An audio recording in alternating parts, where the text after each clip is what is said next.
College Bulldogs, preseason pick to repeat as conference champions, are still in the hunt, but it's a must game today against the visiting Kalamazoo Hornets. BCSN HD brought to you by Dave White Chevrolet. The place to go is Alexis and Monroe. Dave White Chevrolet. Greg Franke along with Tom Cole out at Docking Stadium on the campus of Adrian College. And the Adrian Bulldogs, a very young team. It was quite an accolade for them to be picked to win the conference. It's a long shot. They need to win out and they need a lot of help, but they can't win it unless they come up with a victory here today against Kalamazoo, and they're going to approach it as a championship game. Well, they are. Adrian's a very physical football team. They can run it between the tackles, and on the other side of the ball, they can stop the run. Kalamazoo is a young team, and they have been struggling a bit. Adrian would come in looking like a team that would be the favorite in this game, but those are the games that you really have to be careful of and come in knowing that you're going to have to play your top game. We're going to be looking at a new quarterback for Adrian, and Gage Smith. He's making his third start for the year. He was very impressive in last week's victory that they had over Hope College and the previous week against Wisconsin Lutheran. He's got quite a pedigree too. Well, he does. His dad, Steve Smith. For those of you that are Michigan football fans, that name will ring a bell for you. Steve led Michigan. He was the leading passer in the history of the school. When he left Michigan, played in Canada, Montreal, and Ottawa Rough Riders. Tremendous athlete, and Gage has that same type athleticism. He can throw and he can run, and they're looking at him to be the leader of the future of Adrian football. Speaking of very impressive, Emmanuel Stewart continues to do just that. As a freshman running back, he was the fifth man in Adrian College Bulldog history to go over 1,000 yards. This year he's exceeded that, and he's 230 yards away from the single season record. Well, Emmanuel, we've seen him before. He's a mini Bulldog bus with a Corvette engine. Last week, 167 yards, 8 yards a carry. You've seen it, Greg. He's got that burst, and he's just special. No question. He's had 400-yard plus games this season, and if he turns it on the way he's capable of, it'll be a big plus for Adrian to win this must game. Adrian and Kalamazoo coming up on BCSN.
And with Coach Jim Deere of the Adrian Bulldogs as they're taking on Kalamazoo today.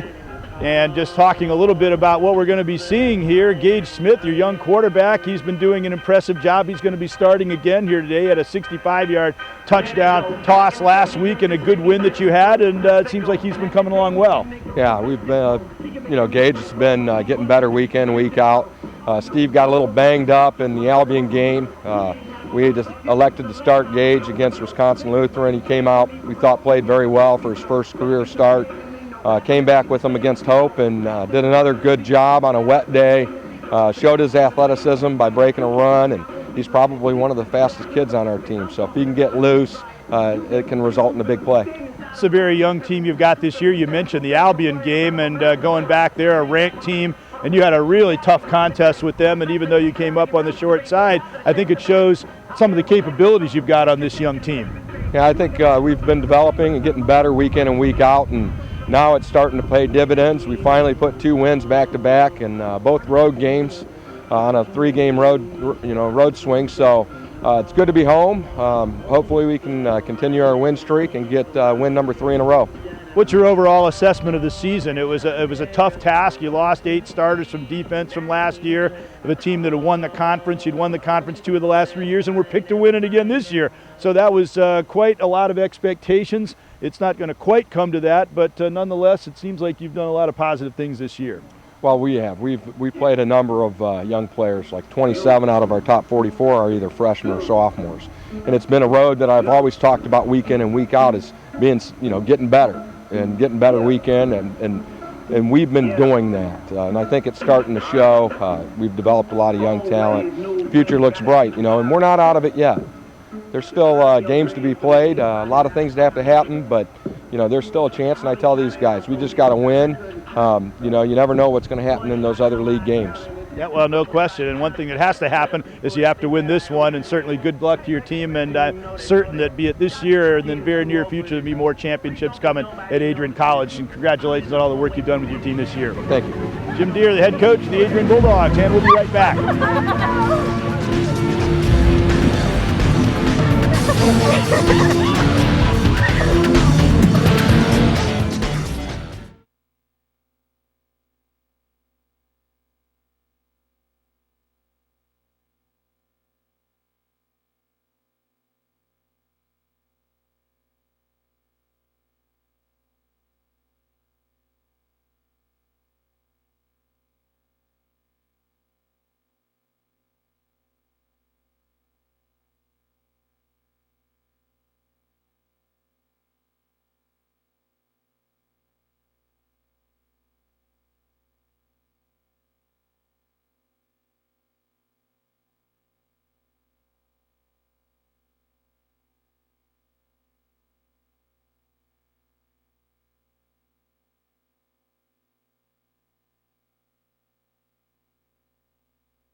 Hi, Tom Cole for BCSN and Adrian College football. It's certainly an honor and a privilege to be with an outstanding young man at Adrian College, David Nutter. David, welcome in.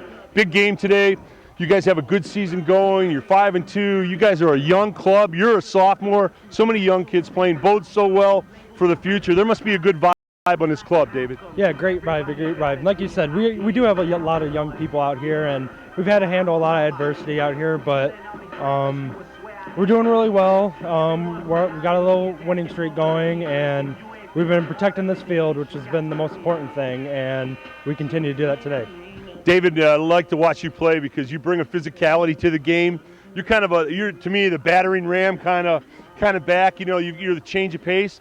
Emmanuel Stewart's got that Corvette engine, and he takes off, and then you come in and you're physical with people, and You make linebackers come up and tackle you, and they don't want to because you're physical. You make safeties do the same thing, and that makes a difference in the fourth quarter. Where'd you learn to be so physical running the football? I mean, I always grew up in an offense that was hard ground and pound running. But I agree with you with the complementary aspect, with Stu being the fast guy, me being like the power guy.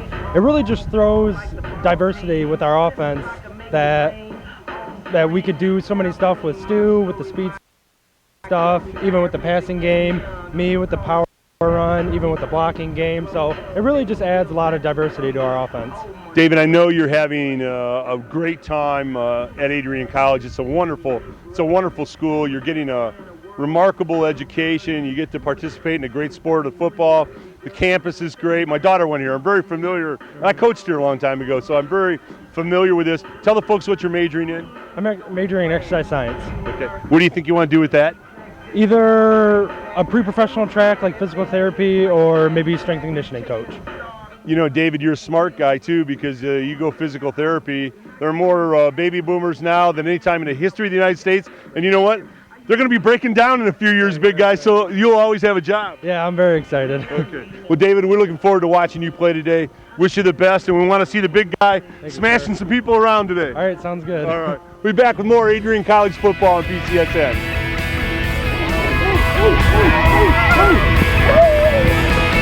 Let's fucking go! Ladies and gentlemen, welcome.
Just about ready to kick this game off. Kalamazoo will be kicking to Adrian. And as we said, Adrian comes into the game not at all as an odds-on favorite to emerge with at least a share of the conference championship. But at this late stage of the season, they still have a shot. What's the mentality for a team when they know that the odds are very long against them achieving something, but they have to win out? Are they able to have that same kind of focus as if they were tied for first place or trying to hang on to the lead? Well, that's a great question, because as a football player, you know, each week you want to go out and prove that you have value and have worth. Probably not going to win the conference, but you go out and you give your best effort, and what you're doing is you're building for the future. So they may not win the conference this year, but with the young team that Adrian has, you're building the platform and the process to win it next year or the year after. And I don't think that there are too many that would argue the point that Adrian will be a serious contender to get back to the championship mantle in the not too distant future if they're not able to do it this year, as we see still awaiting the opening kickoff here. Charles Guy is back. Well, Adrian has what you want. Coach Deere's a tremendous coach. And he knows the winning formula in football. Adrian has the winning formula. They can run the football, and they run it very, very well with Emmanuel Stewart and David Nutting.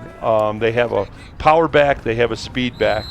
And when you can run the football on the other side of the line, that usually means that you can stop the run. So that's a formula for being successful. Well, after the lengthy delay, then even a further one as they approached the ball and backed off. And I think we're going to start the proceedings now. Well, it may not show it on the TV screen, but the wind here is pretty significant coming off 23. It's going to cause some problems. Kickoff is fumbled, picked up again, and run back out to the 29-yard line. And that is where Adrian will put the ball in play. That's D'Angelo Gaines at 229s, one of their double numbers, a number of them on the team.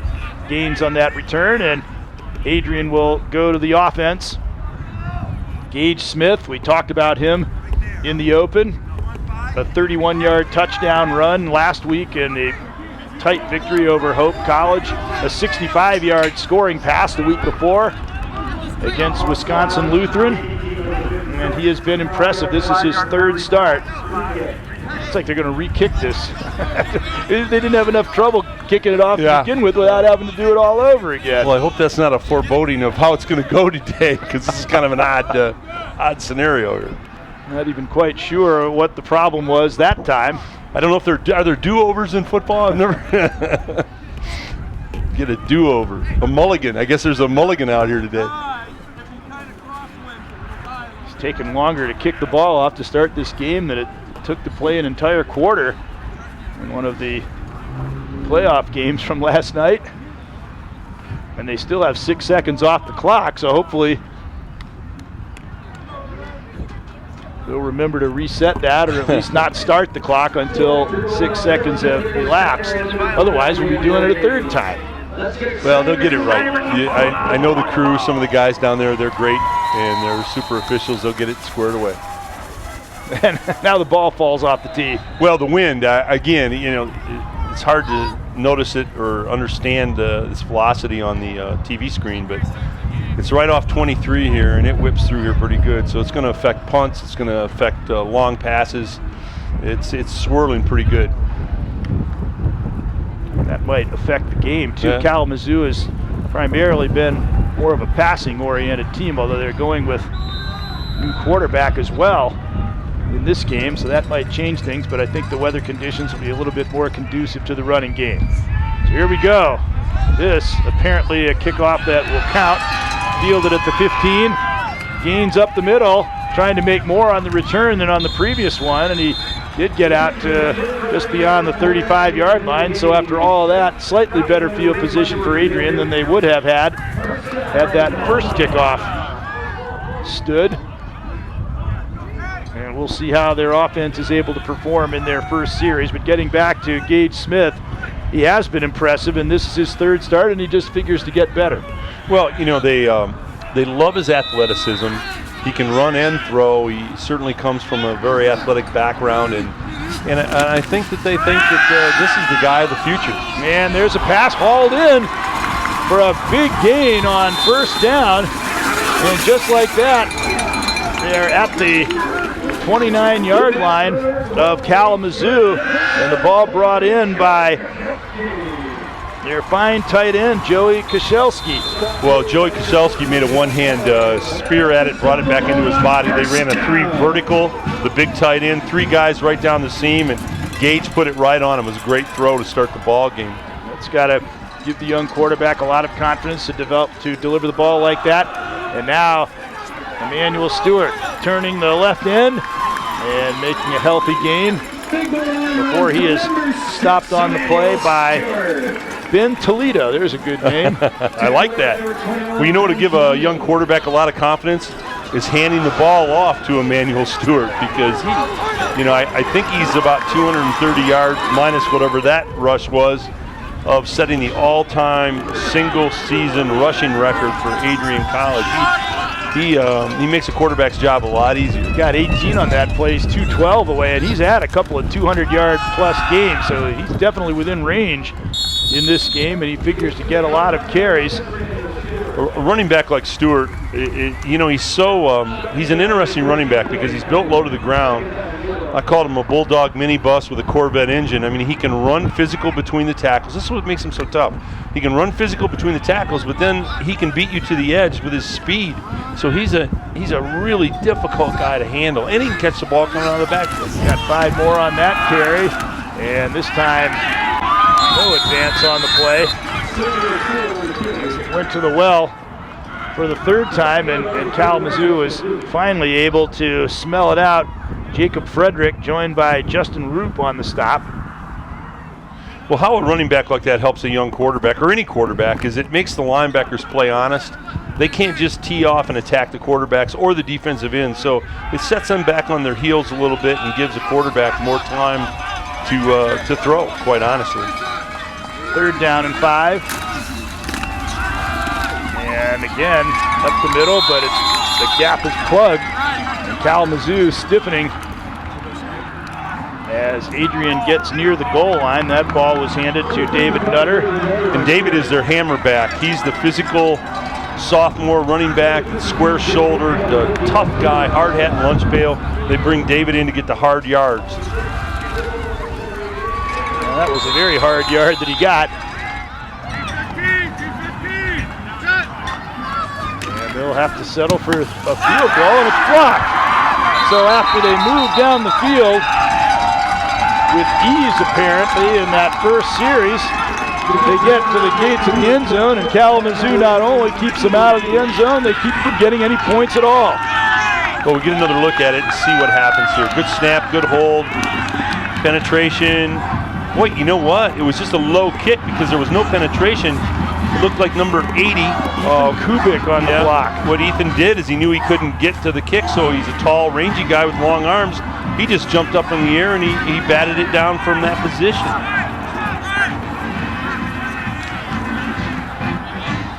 So that is an odd start to the football game. It seemed like Adrian was just going to come out and just blow Kalamazoo right out of there, and the next thing you know, they are stopped, and the whole tenor of the game has changed. Brock Krasinski in, playing for Alex White, who has been their primary quarterback this year. They're undoubtedly trying to look at some younger players as well, now that we're into the latter stages of the season, maybe planning a bit for next year. They're stopped for a yard loss on 1st down. Well, I talked to the Kalamazoo head coach about Brock, and he said really there isn't much difference between Brock and the starter in that, you know, they both are pocket guys, can throw it out of the pocket, pretty athletic, can make a few people miss when they get pressured in the pocket, but Coach felt totally confident that Brock would do a great job today. And let's take a break. They're attending to a player on the field, and we'll be right back.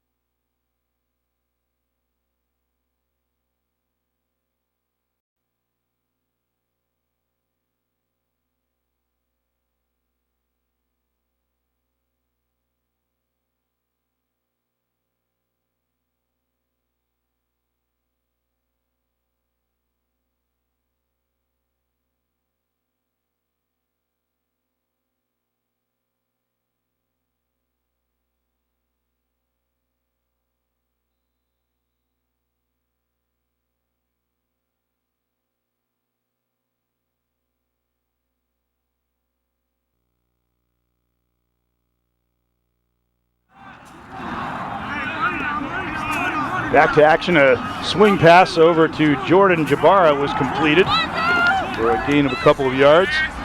You know, and again, these plays are all over football. It was a little out of rhythm. Those are just running plays on the outside, trying to reset the edge. And to make a nice catch just to get those 2 yards. Now they try to turn the edge, but excellent pursuit does not allow Elijah Hamilton Ray to move very far upfield. Ray had a big game. Ray had a big game last week for Kalamazoo running the football. Did a really nice job. He's going to get some carries today. They're stopped on their initial drive, and it will be a punting situation here now.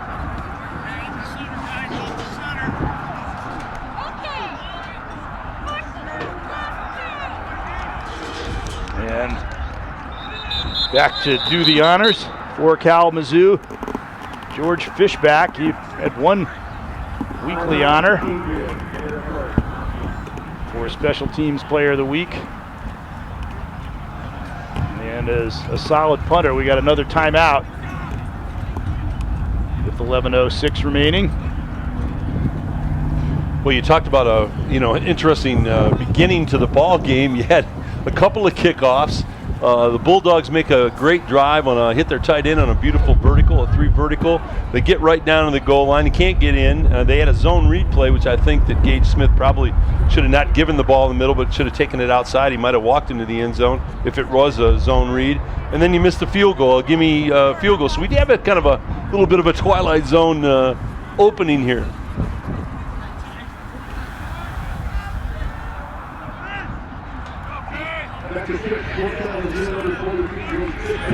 So Fishback once again will take his position around the 10-yard line.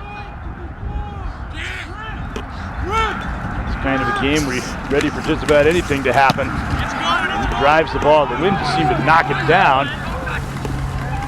And there will be a Kalamazoo roll. And that will allow them to down the ball on the 33-yard line. A touch put to it by Alex Diamati, and that is where Adrian will take possession. Well, I think they just have to try to forget about what happened at the end of that drive and concentrate on the success they had up until that point. Well, the missed field goal was that happens. That's part of football. Really, snap was good. The hold was good. It was just hit a little low, quite honestly. It's got to have a little more lift to it. They had a hard time moving inside the 5-yard line, but they moved the ball with great facility all the way. Started on their own 36 and got to the Kalamazoo 5 with little or no difficulty there. The ball is swung out to the right and a lot of running room there. Darius Philon, who had an excellent outing last week, probably their top receiver for Adrian this year.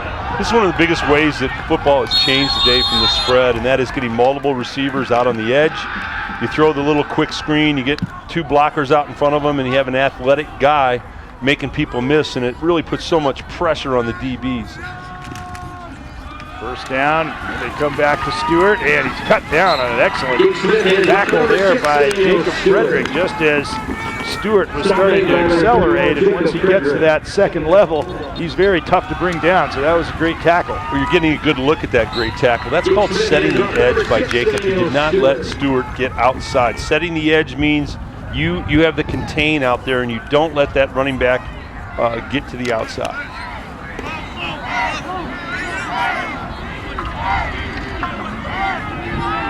Second and 9.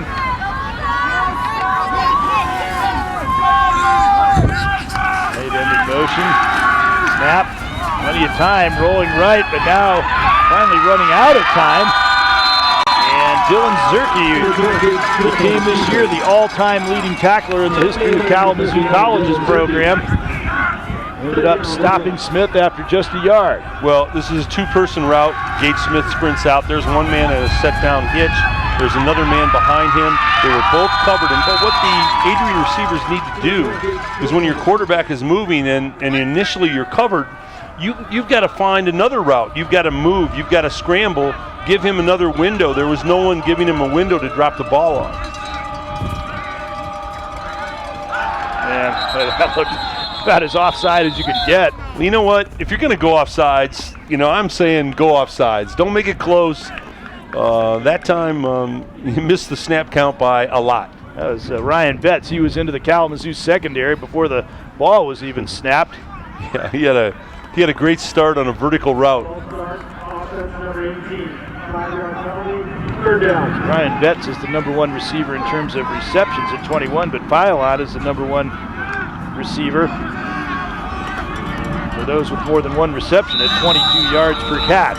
Philon had a career game last week with 4 catches for 108 yards. Smith again, going to tuck the ball and run, and once again he is cut down. On an excellent open field tackle. We've seen a couple of those from Jacob Frederick, and Adrian does not go anywhere in their second offensive series. Well, Gage Smith, though, you can see he's comfortable in setting up in the pocket. He's comfortable moving off the spot when he's set up, and he looks a lot more advanced than a freshman playing quarterback for Adrian.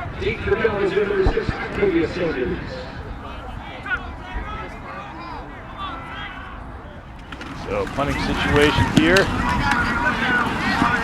Sent downfield by Connor Storms and returned out to the 30. And Kalamazoo will take over there. So now let's throw it down to the sidelines for the third member of our broadcast team, Adrian College broadcasting student Ellen Stanton, pardon me. Thank you, Greg. I'm here with Patrick Stewart, the new Sports Information Director here at Adrian College, and you do a lot in your role. Can you explain to us everything that you do as that position? Well, sure. I'm the liaison between the athletic department with the media and the public, and we update the website, coordinate interviews, produce publications, and write game recaps and stories and biographies. And now, this is your first year being at Adrian. What do you like most about Adrian so far? Well, I think the facilities are phenomenal. Comparable to a lot of D1s and D2s, and definitely one of the crown jewels of Division III. It's obviously closer to home for me too. I grew up in Ohio, and I've been in the business for quite a while, and I've followed Adrian for a long time. So very competitive athletics and good academics, and that's why I wanted to come here. Well, thank you so much, and enjoy the rest of the game. Okay, thank you. Back to you guys. Stanton had the name Ellen Herman, the outstanding volleyball player for some reason in my mind, but Ellen Stanton's a great athlete too, plays goalie on the club women's hockey team here. Something I noticed that the Kalamazoo receivers are not doing, when their quarterback moves off the spot and he's got to scramble, they stay in their initial route and they don't move. You got to move to help bail out your quarterback. When the initial route is covered and it breaks down, you got to run another route, and they're not doing that. No room to run there as Dontrell Tucker got into the backfield for a tackle for loss. Well, he had 17 tackles 2 weeks ago, Tucker did. You want to stop a running game, inside penetration through the A-gap like that will shut down the running game. And Fishback is on to punt again. Standing right about in the same spot as the first time, the 10-yard line. The officials don't like the looks of something here. And they're going to confer about it. I think he's counting the number of players on the field. There's a lot of conferring by officials in football these days. If you notice that, it's a lot of talk. And they have confirmed they have 11 players. Well, how do you confirm that? You just start one, well, I two, just confirmed three, it. I counted 4, them. It's 5. 11. Okay, I get it. That's how you We saw him doing it. He was pointing each one and counting that. Well, I guess that's a tried and true method. Snap. Some pressure coming on. Fishback and end over end punt. That is going to be fielded. And moving upfield. Good move there. There's Jacob Davis, and he gets right out to the 50-yard line. Yeah, I love that aggressive return, getting north-south. Jacob did a great job there. The Kalamazoo punter's doing a nice job. High snap, handles it. You need to see him put the ball out more on the front of his foot. That means that the ball will go lower and turn over, because if you put it up in the air today, it's going to get knocked down.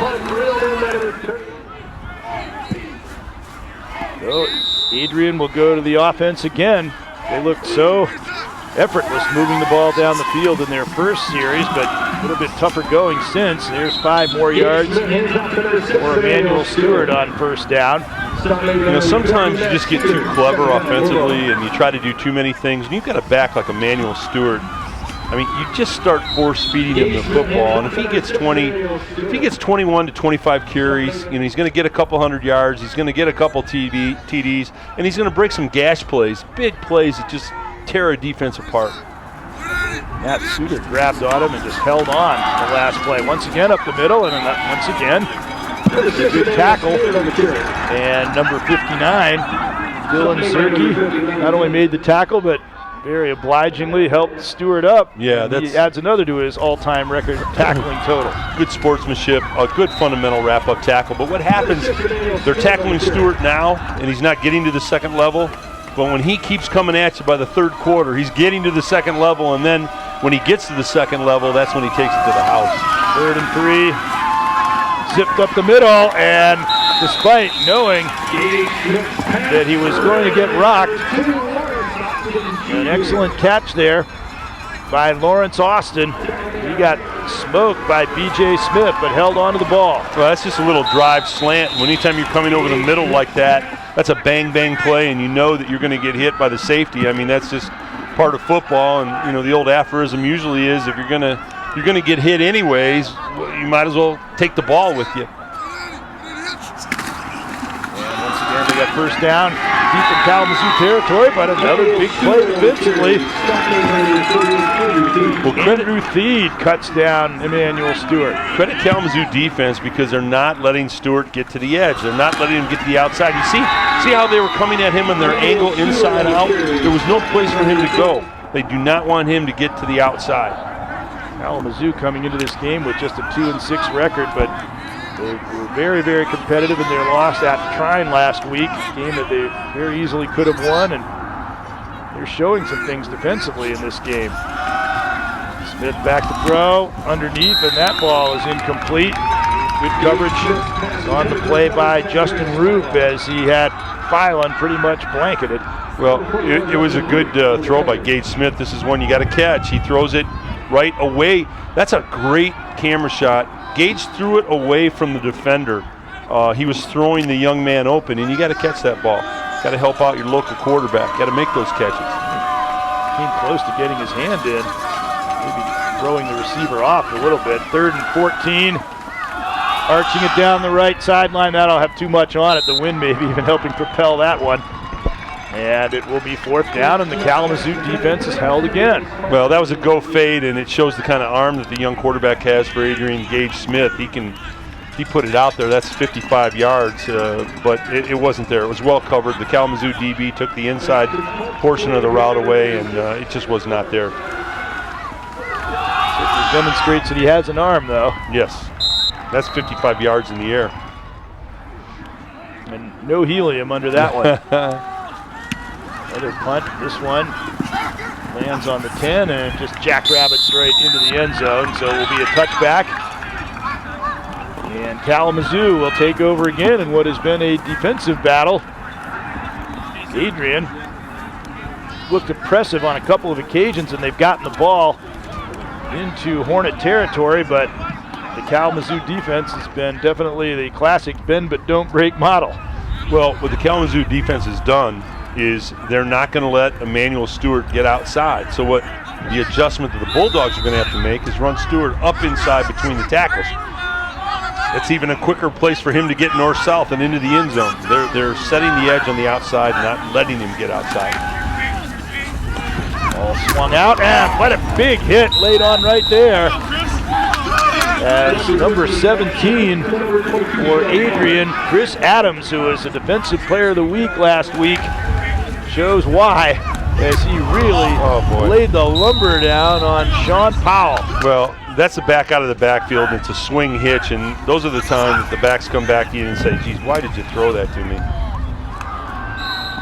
And that ball goes incomplete, intended for Justin Rabideau. No relation to Denny Rabideau, slightly different spelling. Denny's our brilliant engineer who set us up today, was here early, does his normal magnificent job. We're down in 12. Flag is down.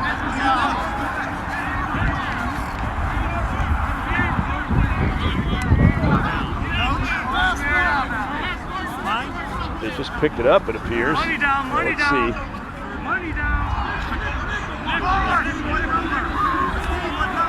Looks like he's about to call something.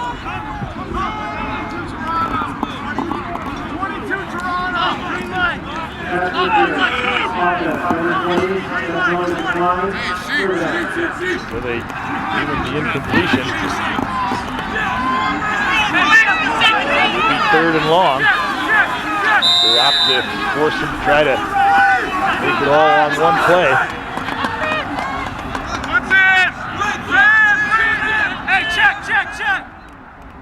Taking a long look over to the sideline. Well, they're changing the play. They saw the coverage. The corners are rolled up for Adrian. They're playing a hard cover 2 with a too high safety, and they changed the play. Let's see how it works out for them on 3rd and 12. They're bringing pressure. Wasinski rolled out of it for a moment, but then he got thrown to the deck by Dontrell Tucker. Well, they had the receivers covered. There was no place for Brock to go, and then the penetration got him. It looked for a moment like he was going to get out of trouble, and then all of a sudden he was in a heap of trouble. And they will now have to punt from the very back of the end zone. As Adrian continues to just win the field position war little by little. They have been punting twice on their own 10. Now really back deep in, having to really scramble to get the ball away. And it takes an Adrian bounce on top of that. A 15-yard punt out to the 20-yard line, but they are very fortunate that it wasn't worse than that. Well, the Kalamazoo punter may have been rough. Yeah, they called roughing, I think.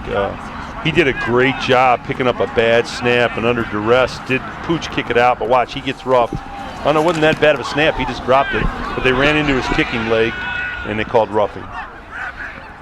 Well, that is unfortunate for Adrian, as it was a potentially game-changing play. You can certainly understand when the ball is snapped like that and the punter's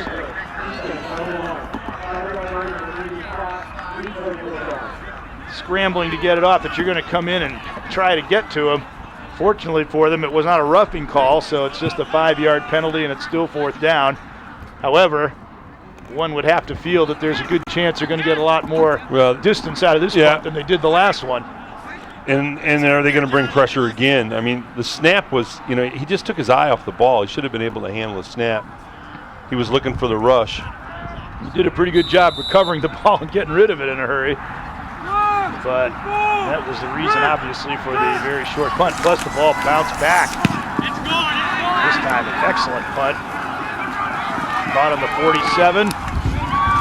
147 and returned to the other 47, about a 6-yard return. So once again, Adrian will have excellent field position, but still, it's not the 20-yard line of Kalamazoo as it appeared that it was going to be. Yeah, they dodged a bad situation there, Kalamazoo did. I just think the Adrian Bulldogs got to get back to their personality of just force-feeding the ball to Stewart. I mean, he's a dynamic runner. He's one of the fastest guys on the field. Just start pushing him between the tackles. Hands off, Emmanuel Stewart, and he gets into the backfield, and he is cut down by Octavius Sanders, but not before he picks up 7 yards on the play. Last week, Emmanuel was 8 yards a carry. I mean, you just have to force feed the football to him. This is a good tackle, but he's really one tackle away from taking a play a long distance. 2nd down and 3. Stewart hasn't broken a long one, but he's still piling up the yardage. Relatively deep in Kalamazoo territory, and a touchdown-saving tackle there by Jacob Frederick, just as David Nutter was about to break it all the way. They have made a lot. Kalamazoo has tackled extremely well. That's funny. I was just going to say that their fundamental tackling has been great. And Nutter's their hammerback, 35, square-shouldered runner. Get a good look at him right there. He's physical. He runs over people, and they use Stewart and Nutter, the explosive guy and the hammer guy. Here comes the hammer guy again, and another good tackle in the backfield by Dylan Servant. It's so interesting you pointed out the tackling, Greg, because I was sitting here thinking about that. Kalamazoo has probably saved 4 or 5 huge gash plays already by one man coming up, man on man, and tackling Emmanuel Stewart, which is very difficult to do. These Kalamazoo kids tackle very well. Could be indicative, though, in the future that these are solo tackles. They're not getting a lot of guys to the ball. Maybe they're grinding down as the game goes on. There goes Smith to the outside, and another fine individual tackle there by Jacob Frederick, keeping him from getting the first down yard. Well, that play's a zone read for the quarterback. Gage did a great job. He made a nice fake. But they called that play down on the goal line, and they should have run this on the goal line because Gage would have scored. You read the zone read was that it wasn't inside, it was outside, and Gage did a great job keeping the football. 3rd and 3 on the 25, a big play here in the final minute of the opening quarter. Maybe 4-down territory. And they get him. And this time they do gang tackle him in the middle of the line, and it's going to go to a 4th and short situation. They'll have to decide whether they want to go for a field goal on a somewhat treacherous wind day or go for the first down. Well, penetration in the A-gap by Kalamazoo stopped that running play. They couldn't get that A-gap blocked, and you know, you got to credit this Kalamazoo's defense. They basically played the whole game already in the first quarter. They've been out on the field the entire time. The offense hasn't done anything, but these kids from Kalamazoo, they tackled very well. Very impressive, and hence it's still a 0-0 tie at the end of the first quarter here at Docking Stadium in Adrian.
Fourth down and 2, they are going to go for it. From the 24, Smith, he's in trouble, and they throw him down again. Once again, this Kalamazoo defense comes through. B.J. Smith with the stop, but that play never really did get going. No, well, there was something wrong there. They were in the pistol, but they were going to run what looked to be a speed option where the quarterback, watch this. See, he has nobody to pitch to. So nobody had to play a pitch man, so Kalamazoo rolled right up into the quarterback. There should be a pitch man. Again, penetrated, number 31. He's been playing extremely well. Hey, this Kalamazoo defense is good. I mean, they've been on the field. They played the entire first quarter because the offense really hasn't done anything. Can they keep it up? I don't think they can keep it up for a whole game. No, well, they'll get worn down. Yeah, you take enough punches in the 3rd and 4th quarter, you're just going to wear down. You got to get your defense off the field. But nonetheless, they have proven that they're a pretty good unit. Well, their tackling skills, you mentioned it earlier, it's impressive. Trying to help out their defense a little bit. And they go around left end. That is Elijah Hamilton Ray, and picked up about 4 yards. That's one of the better first down profits that they have made in this game. We just got handed time of possession in the first quarter. Adrian's almost 11 minutes and Kalamazoo's 4. If you project that out over 4 quarters, you're going to have a tired Kalamazoo defense that will wear down. John Carlin gave him a pretty stiff jolt out of bounds. Linebacker coming over. 2nd and 8.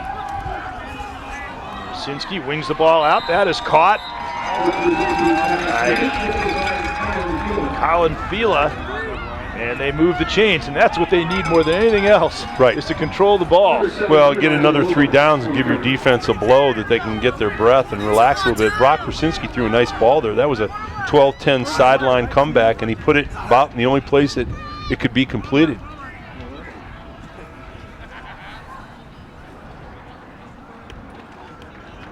Brock Rosinski coming into this game had ventured only 17 passes, or 41 passes, of which he'd completed 17. Alex White had thrown the ball 296 times. Fakes, but nobody goes for it. And Rosinski ends up engulfed in the arms of Austin Kowalczyk. Came up with a big fumble recovery in the last game. That was quarterback draw all the way. There was no pass there. But when you run the quarterback draw, what you have to do is you have to movement block your guys, which means whichever way they're going, you wall them off and you wall them down, and the quarterback picks the seam. But they didn't get it done.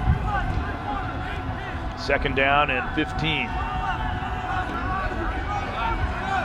They don't appear to be what you call an explosive offense, so it's going to be tough.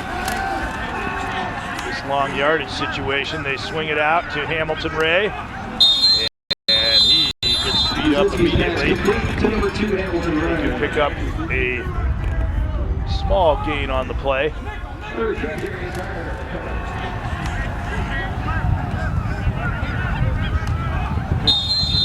Pursuit there as 2 players came over to make sure he didn't get much further. Damian Fuller ended up making the tackle. And they only got a yard on it. It seemed to me maybe they got a little more than that, but it's 3rd and 14. Slips the ball out, and even if they completed it, that wouldn't have gone down. Kalamazoo offense continues to look disjointed. They'll have to punt it away again. Well, Brock Rosinski for Kalamazoo is going to be a fine young quarterback. And one thing he's got to, when you set up in the pocket, if you lean to the side you're throwing, the defense picks up on that. He got the ball in the gun, he set up a 2-step rocker step, and he leaned to the right, which told the coverage that he's throwing right on the short sideline, and it kind of tips off where you're going with the ball.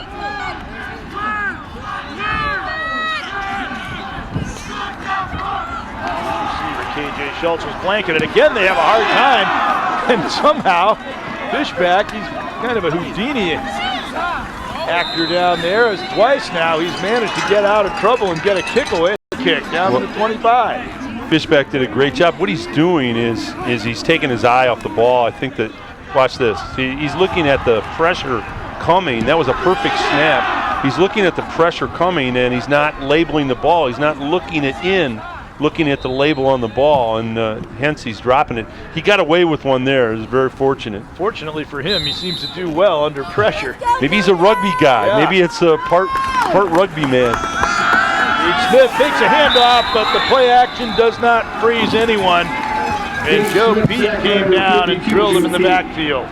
Well, Gage did a smart thing there for the Bulldogs. He could have tried to throw this ball up and right now, and he said, no, better not.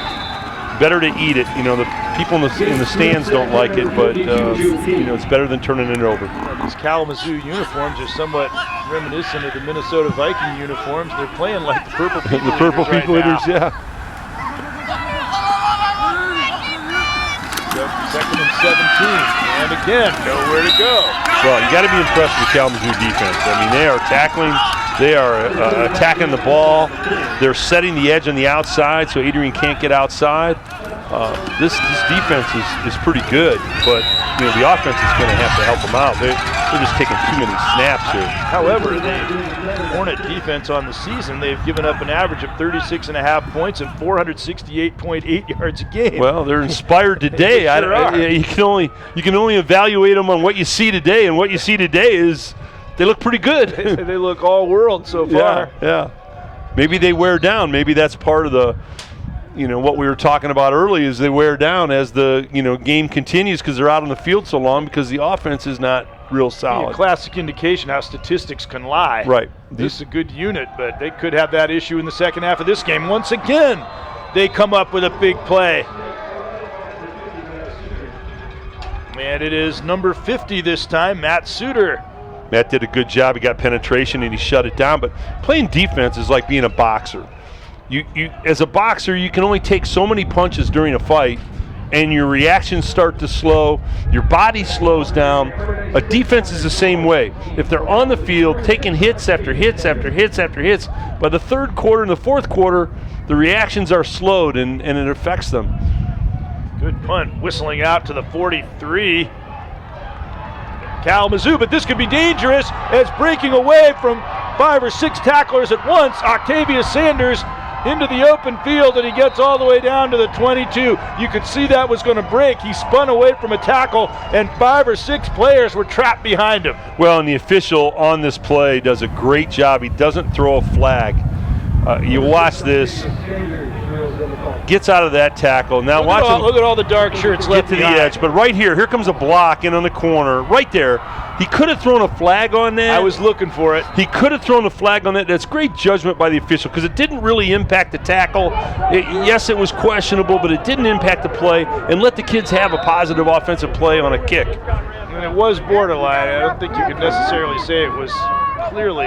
Yeah, but he wasn't going to make the tackle, though. That was the thing. If he would have made the tackle and he got him that way, then that's different. But the runner was already by him. I think one thing we definitely need is fewer flags on exciting kick returns. Yeah, here we go. Rasinski broken up. It hurts the game. You know, every kickoff, every punt return, it seems like, you know, there's a flag every play, and it takes away these exciting plays. 2nd down and 10. And now let's see whether the Kalamazoo defense, presented with this gift, can do anything with it. They have really had monumental struggles moving the football so far in this game. They've been as ineffective as their defense has been effective. Well, offense is all about rhythm and timing, and the Kalamazoo offense, it really don't mean it in a bad way, but they've had no rhythm and timing today at all, really. Trying to find it, and that ball was nearly thrown right into the hands. In fact, it was thrown right into the hands of Leslie Young, who would have been taking it back to the house. He'd still be running right now if he'd have caught that ball. Well, Brock Rasinski was unsure of his footing there in the pocket, and what he's doing as a young quarterback, and all young quarterbacks do this, he's aiming the ball and he's looking right at his primary receiver. Number 10, you get a good look at him. He's going to be a good quarterback for Kalamazoo, but you gotta move people with your eyes. You got to look people off, move safeties with your eyes, move them with your head movement. You can't just stare down the guy you're going to, because that leads to trouble.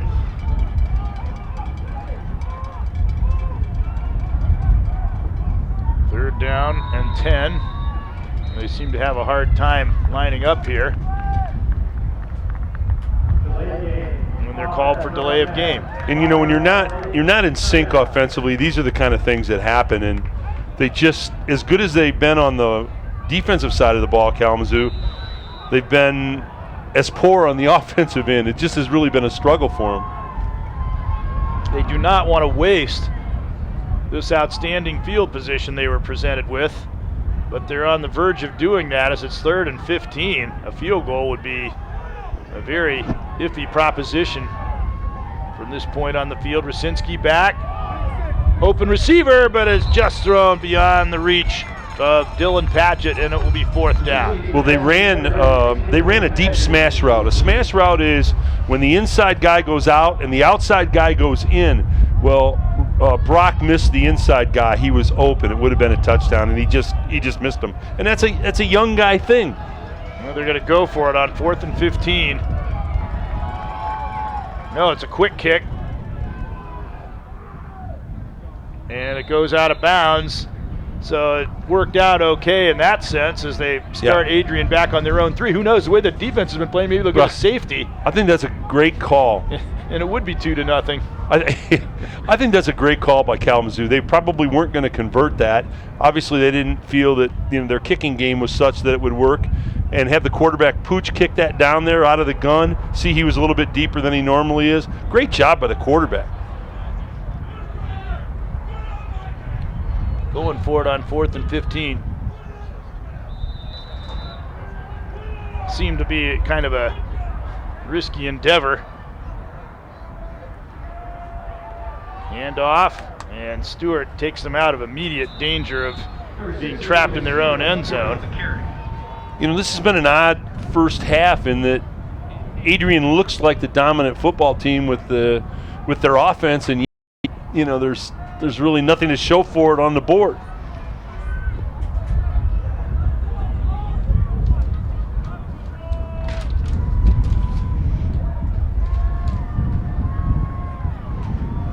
And a handoff up the middle.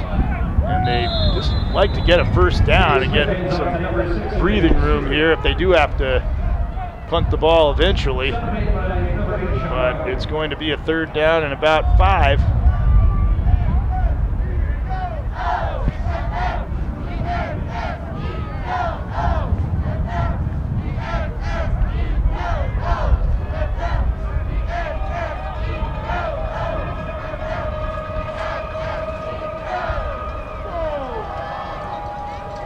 Let's see what they can do here.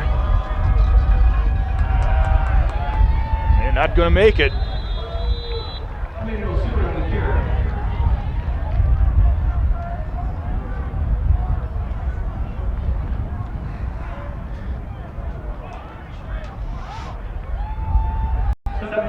Going to be another punting situation. This time Adrian's back to the wall.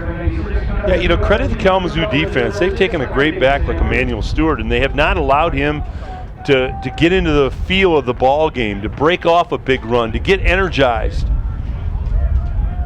And this kick forces him way back. Good over-the-shoulder catch, and this time they're not going to allow Octavius Sanders the opportunity to break away as he did on the last occasion. I like Octavius' thinking, though. He's trying to make something happen. Let's go down to the sidelines to Ellen Stanton. Thanks, Greg. I'm here with the men's basketball coach, Mark White. You guys got to play D1 team Oakland. How was that experience for you and your players? Well, it was a great experience. Here at Adrian College, we like to give young men, our student athletes, experiences that will last a lifetime while preparing them for the season that we have at hand. The opportunity to play Syracuse last year and Oakland this year, those will be lifetime memories for us. The Oakland, we only had 2 weeks to practice for them, but it was a great lesson for us, and we've gotten even better since that week. So we're blessed to have the opportunity to play those games and have those experiences. And you guys now have more practice going forward. What are your expectations and your goals for this season? Well, I really like my team because of their effort, the kind of character that they have. Our focus is every day. We want to get better every day, and we feel like if we do that, we'll have a successful season. Well, thank you so much for your time, and have a good rest of your practice. Thank you. Go Bulldogs. Back to you guys. Well, a couple of first downs now by Kalamazoo. That must have been quite an experience to play Syracuse last year. Well, you know, we talked about this before. When you're a D3 or a D2 and you step up and play a D1 program, especially of the caliber of Syracuse, that'll be a game you remember for the next 40 years. I mean, that's a great opportunity for the young kids. Exactly what he said. I think this, you know, this waiting so long to get the play in for Kalamazoo, I think that's a negative. I think you got to get up and get the play going a lot quicker. Swung the ball out, caught, tried for the interception, didn't get it, and that frees Colin Fila for another probably 15 yards after the catch, and here they are again threatening. Yeah, Brock Krasinski kind of got away with one there. They were coming up to pick it off, and he, to his credit though, he got it to his receiver. Brock doesn't have the, you know, he's a young guy, and they'll work with him on this. He doesn't have a great passing motion. He looks, you said the Viking reference, the uniforms for Kalamazoo, but he actually has a little bit of a Joe Cap passing motion. Yeah, not Fran Tarkin. No, Joe Cap. But Cap won championships. You don't have to be the prettiest passer. You just got to get the ball out there. He's got kind of, he doesn't have a great shoulder rotation. Doesn't look real smooth, but he's a young guy. You got to look at 10. He's tough. He's a leader. He's smart. He's athletic, and they'll improve his passing motion. Maybe he and Justin Rabideau have to change. They see number 11 there. Maybe they need to exchange jerseys. Yeah, that's right. Historically accurate. Well, at any rate, they're moving the football right now, though. I'm sure Brock would have no idea who Joe Cap is, but I guess he could Google him. Hey, Joe Cap won a lot of he won championships in Canada, and he won championships in the NFL. So do worse. You could do a lot worse than being compared to Joe Cap. 1st and 10, the ball on the 31.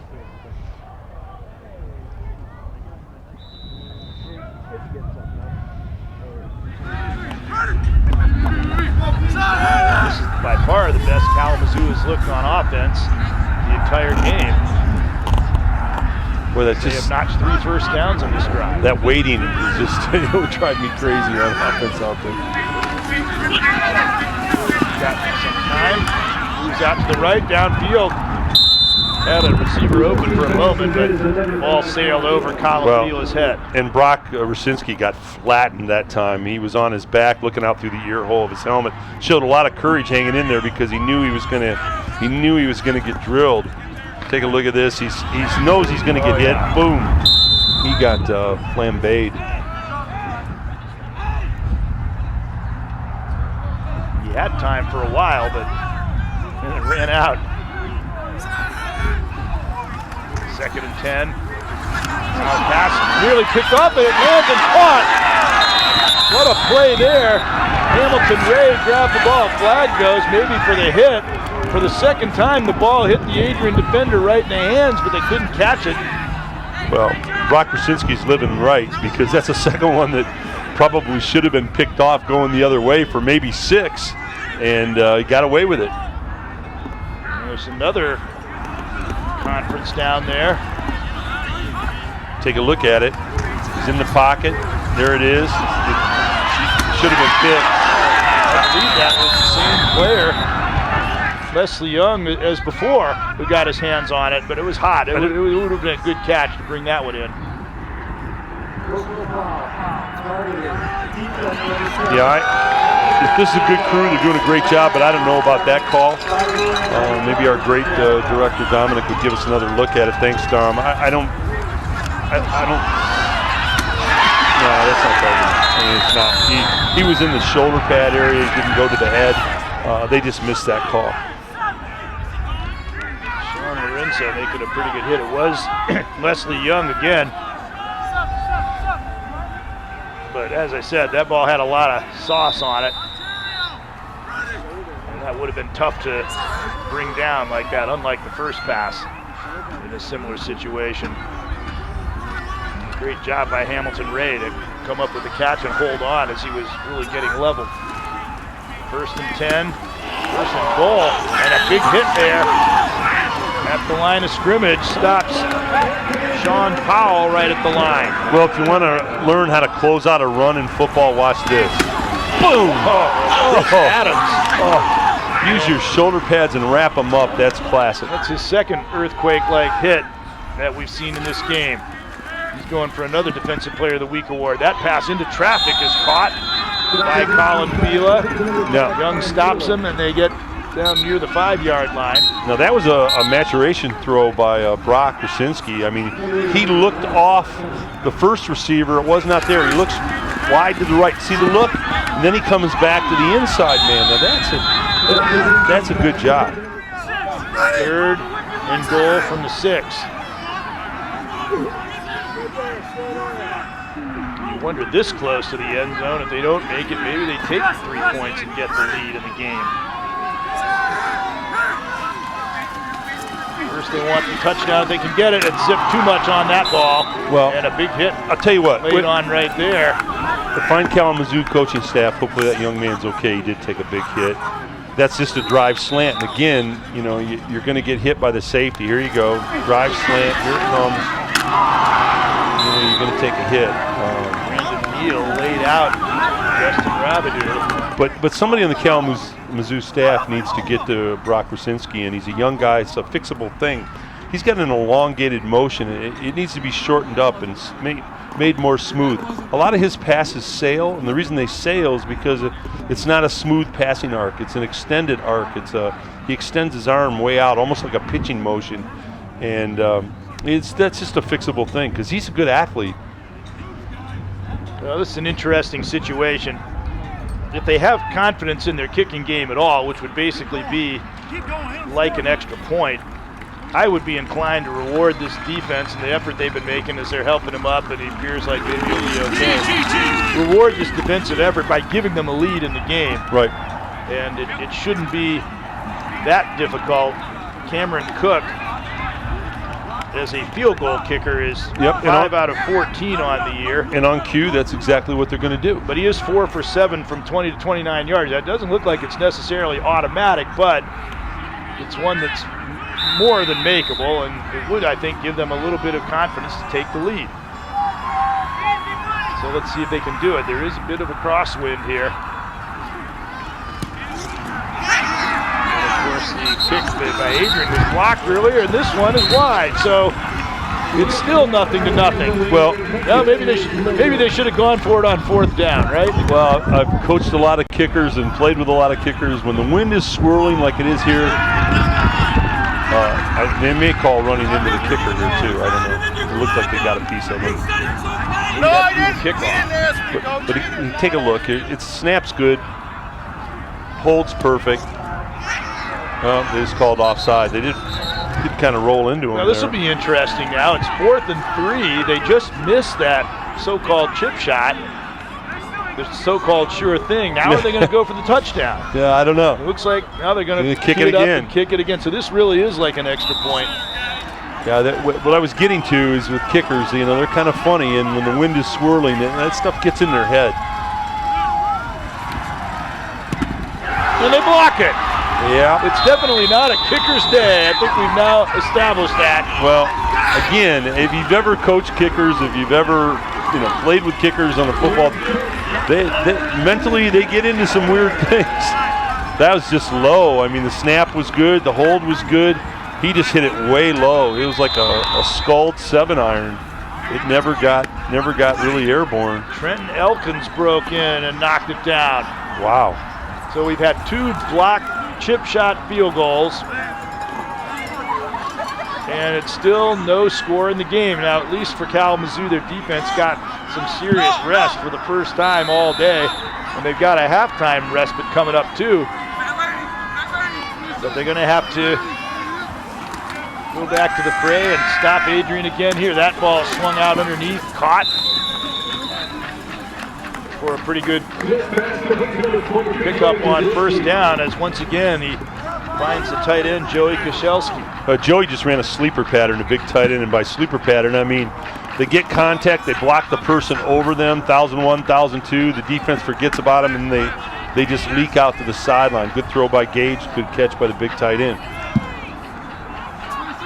2nd down and 4, 5 minutes to go, 1st half. Here's Stewart. Tackled by, this time, Dylan Certain. It sounds like we're just being redundant, but it is a tremendous effort by this Kalamazoo defense, and the number of one-on-one stops they're making is very impressive. Yeah, and he's 1 tackle away from breaking big gash plays, but they're making the 1 tackle. And that's where you feel like at some point, come 3rd or 4th quarter, they're going to have a harder time making those, but we'll see. Another time where Stewart is racked up in the backfield, this time getting to him first, Justin Roop, 41. Now that wasn't one. That was a lot of Kalamazoo people. They just didn't block him the play side. Watch this. There's nobody blocking anybody there. He was at him, and then 2 or 3 other guys made sure he didn't get away. And it is 4th and 2. The play fire defensive unit. Got a punt vest here. This one will be fielded again. Sanders has shown that he's dangerous, but he's cut down. Excellent coverage.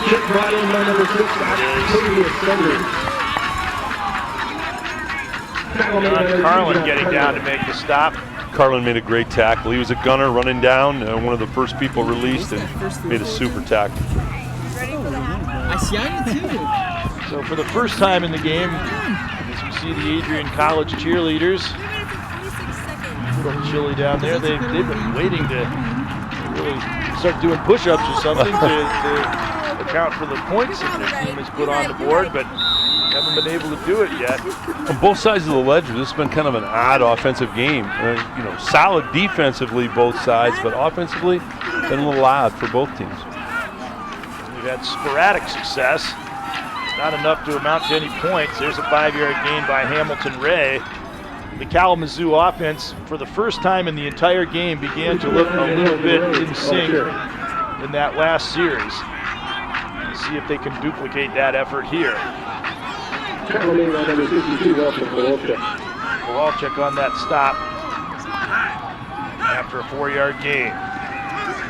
Wasinski throws underneath, and that's a good way to get a quarterback some confidence as he finds Dylan Padgett. They come up 1 yard short of the first down, 3rd and 1. When Brock Kosinski sets his feet and transfers his weight, he throws a much better football. That was on time. Bringing pressure on him, and that pressure forced him to hurl that ball up somewhat prematurely. And there was really no chance for anyone to catch it. That's where I was going with that. That had no chance whatsoever. I think he was maybe somewhat rattled by the pressure they were bringing on him. 4th down and 1, interesting call there. And they just needed the 1 yard to keep the drive going. I guess they were maybe trying to catch them by surprise. They didn't seem to do it as Adrian was coming with an all-out blitz like they were expecting a play of that kind. Yeah, it's been an odd offensive first half for both teams. Solid defense for both teams, but offensively, not good.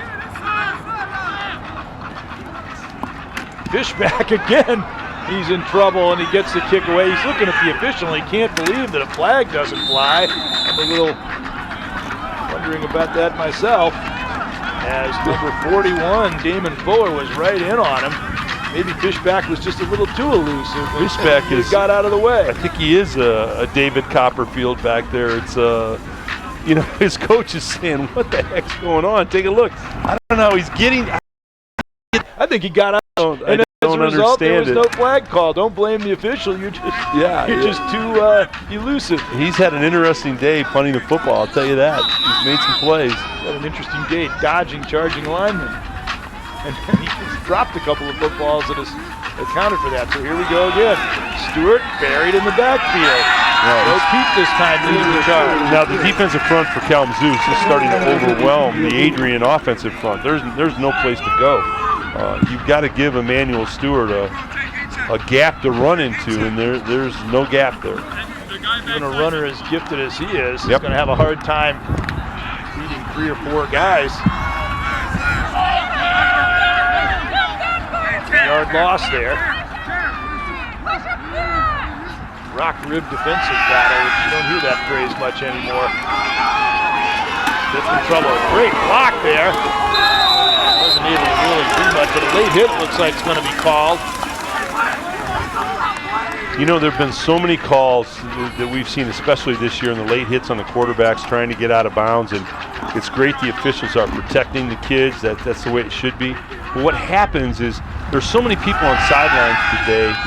The depth perception for the defensive players when they're chasing the quarterback out, they just, you know, it's hard for them to see the sideline. There's so many people crowded around. All these teams need a get-back coach. We used to have a get-back coach on our staff, and that was their job. All they did, get back. Get back, JoJo? Yeah, no, that's what they did. They were called the get-back coach. Their job the entire game was to keep all the players back so that the officials. See that great block by Emmanuel Stewart, and that was Zerke. You stopped him and helped him up earlier in the game. That wasn't returning it in kind. He really got him. Great block. Zerke didn't take exception to it because he knew it was a great block. Here goes Stewart, and he breaks through. He's gone. In the open, he's going to take it all the way. And that's the play we've been waiting for all game long. Yeah, well, back to your thesis, Greg, about Kalamazoo is making that one-on-one tackle, one-on-one tackle, one-on-one tackle. Well, this time there was no one-on-one tackle. You're living on the edge when you're relying on a one-on-one tackle every time you beat it, and 58-yard touchdown for Emmanuel Stewart. And once Stewart gets into the second level past the linebackers, he's gone. There's nobody in the field going to catch him. But guess what? It looks an illegal motion penalty is calling it back. Well, it's, as we've said all along, it's been an odd offensive game, and I guess that kind of continues. Take a look. Yeah, it's a good call by the official. He turned up. You know, it's not Canadian football, and it's not arena ball. The motion man turned up before the snap. We had a good camera shot of it. Great call by the official. Absolutely. He did not get set.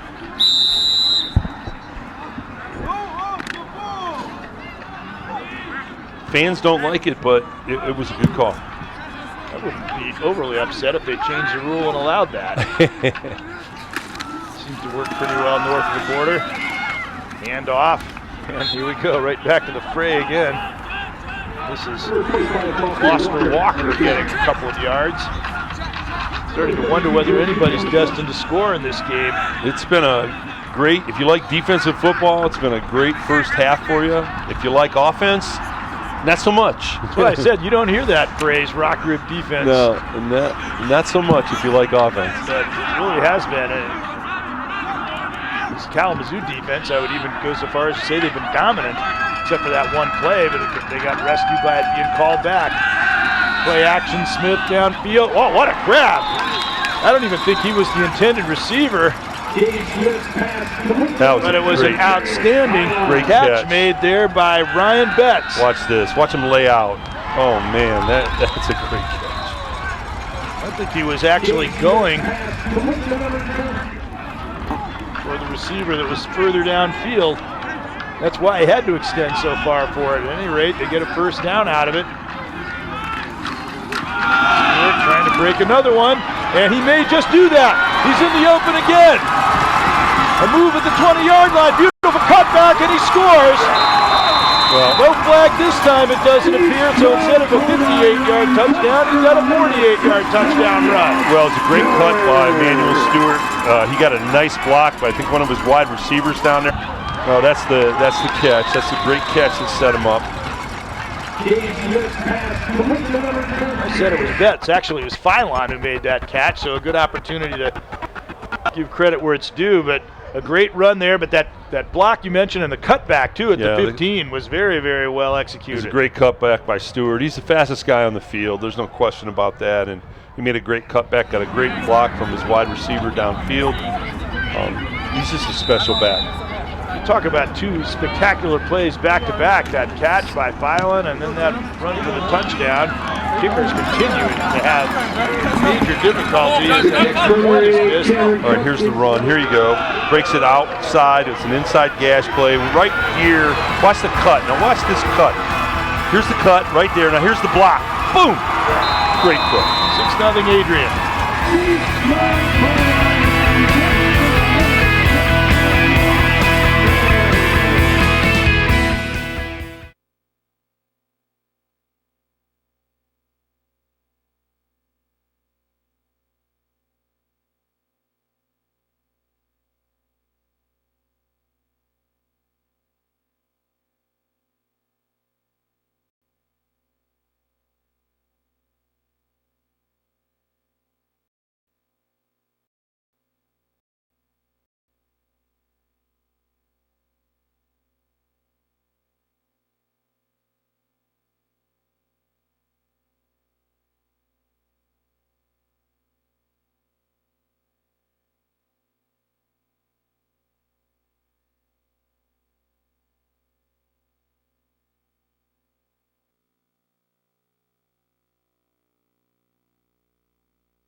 Kickoff return just past the 20-yard line by K.J. Schultz, and Kalamazoo takes over 33.4 seconds to see Emmanuel Stewart. Yeah, he's got to be a little tired. He made those two long dashes. Well, at the start of the game, he only needed 230 yards to be the all-time single-season rushing champ. It starts in, reads it out, great cut. Now here comes the block, boom. Just a nice play. Great shot, guys. Both of those runs counted. He might really have a chance to get that record today. Well, he's got to be, well, of course, the one that was called back. He's got to be near 100 yards now. I mean, those two runs combined would have given it to him right now. Yeah. He'd be very, very close. Swung out, and the ball is completed to Colin Fila. He was being covered on the play by John Carlin. I think what you have to say, though, is that it's starting to really look like perhaps the Kalamazoo defense is wearing down because they gave up two of those long plays separated by maybe 2 or 3 snaps.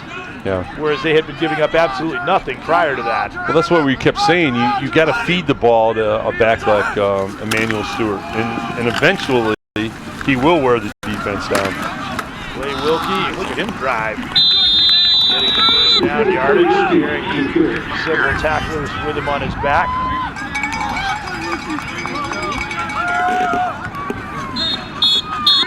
Trouble just 22.3 seconds left. 5-yard line plunge, even if it gets you the first down, isn't liable to net you very much. They're going to have to get a boatload of yards in one fell swoop here, and that's something that they have not shown the capability of doing throughout the game. Well, you know, Kalamazoo going in is, I mean, they came in here, let's be realistic, they're the underdog in this ball game, certainly, and you know, they've played tough. The defense has been solid, rock solid. For the most part, they've done a good job. You're not going to stop a back like Stewart all day long. He's going to get his. So you go in, you're down a score, and you regroup and try to. You've got to find something that you can do offensively on a regular basis, and they have not shown that. They've made a couple pass plays here and there, but they really haven't shown anything on a regular basis, and they have to find something that they can do. I don't know if picking the tempo up when they run plays, the standing out, looking at the sideline, looking at plays, coming back. To me, you don't ever get a rhythm or a timing going. But is that a function of having a new quarterback in there? No, that's how they do it. They like to read the defense and then change the play. Great catch. Fine pass and catch. It's caught to the 48-yard line. Now that was a great throw by Brock Rusinski. Had his feet set. He didn't aim the ball. He didn't push it. Rotated his shoulders. He threw a beautiful ball there. Well, they're going to call timeout, and just when you think, okay, maybe there's not enough time left on the clock for what they've shown, all of a sudden they hit one for a good gain, and all of a sudden it looks a little bit more makeable. Well, ordering a DVD from BCSN is now easier and quicker than ever. Go to www.bcsn.tv, click on BCSN Store, and you can browse games going back years and pick out any game that you want that has been covered on BCSN. Well, you ask why they wait so long to call the play, and what they're doing is they're looking and viewing how Adrian lines up to their formation. Then the coaches up in the box are signaling the change of the play back down. Here it is. See, the coaches up here look at the formation. They look at the coverage that Adrian is giving them. Then the coaches upstairs signal down the new adjusted play back out to the quarterback. So all of that takes time. That's what they're doing.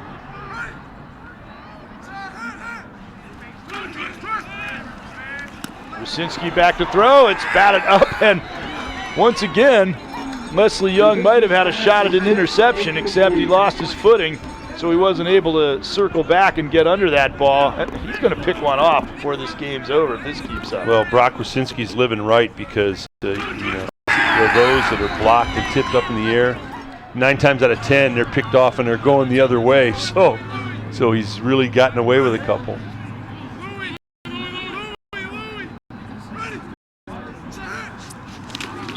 And this clearly, something was awry before the snap.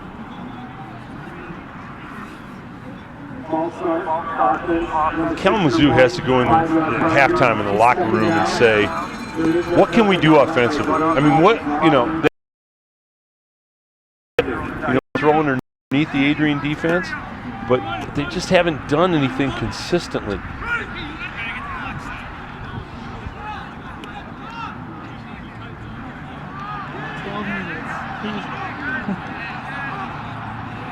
Second down and 10.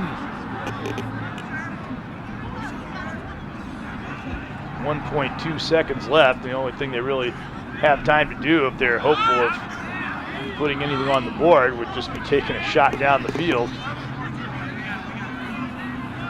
Officials in there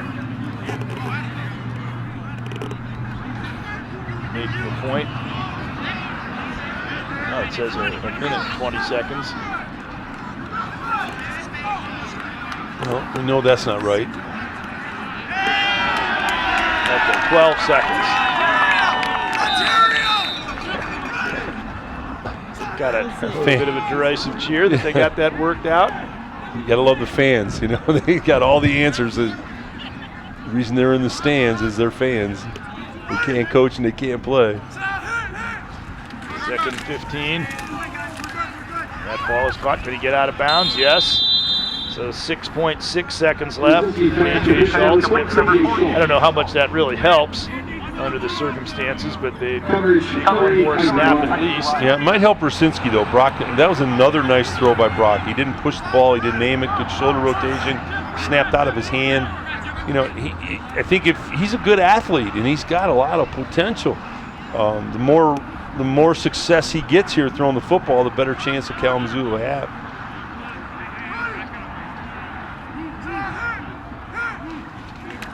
Nice snap, he brings it down, and they're coming after him, and down he goes. Can't throw it that way. That will end the first half with a punctuation mark. So, after a real defensive struggle, 2 long touchdown runs by Emmanuel Stewart, one of which counted, has given Adrian a 6-0 lead here at halftime. And the Kalamazoo defense really swarming, very outstanding effort on their part. Adrian seems to be getting a little bit of an advantage now.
it so well and everything. Yeah, they it's just like go through it and do it. 450, just like it's a 100-yard game. We threw for 450. Yeah, whatever.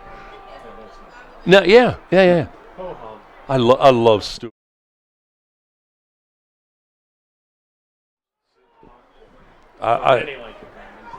Tough. I just love watching him run. I really do. Hey, and the Gage kid's going to be a good kid for you, quarterback. Yep. Gage Smith. Yeah. Boy, he's got some skill.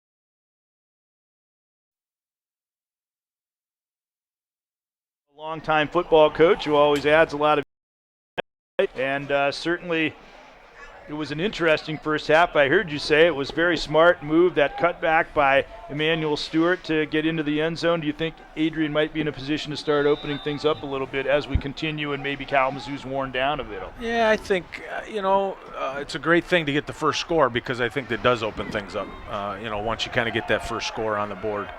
Pass out, and the hitting continues for the Adrian defense as Young lays out Hamilton Ray after just a very short gain on that swing pass.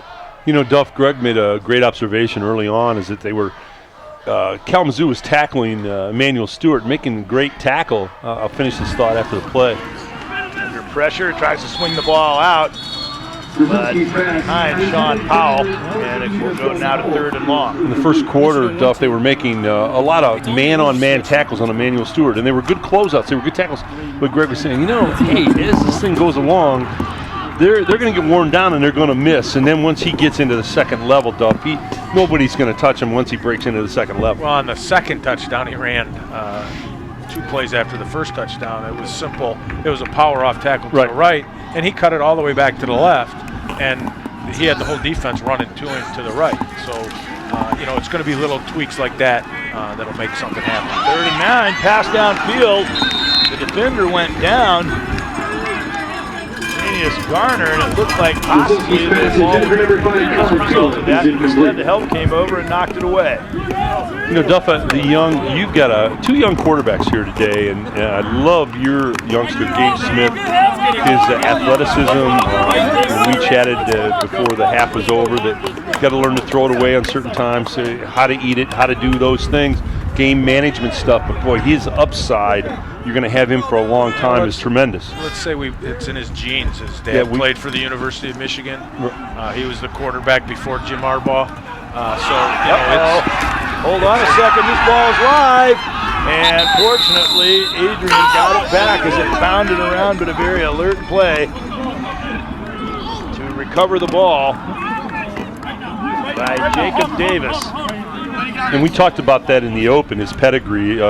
Steve Smith was, when he left Michigan, was the leading passer in the history of Michigan, and that's changed with other throwers that have come through. But he Bluebonnet Bowl, Sugar Bowl, Rose Bowl. Yep. Steve Smith, one of Bo Schembechler's favorite players. He was a great quarterback. The biggest thing with Smitty is, he's just got to learn the game management things. Yep, and throw the ball away, or not take the unneeded sack and some of those things. And he'll learn it.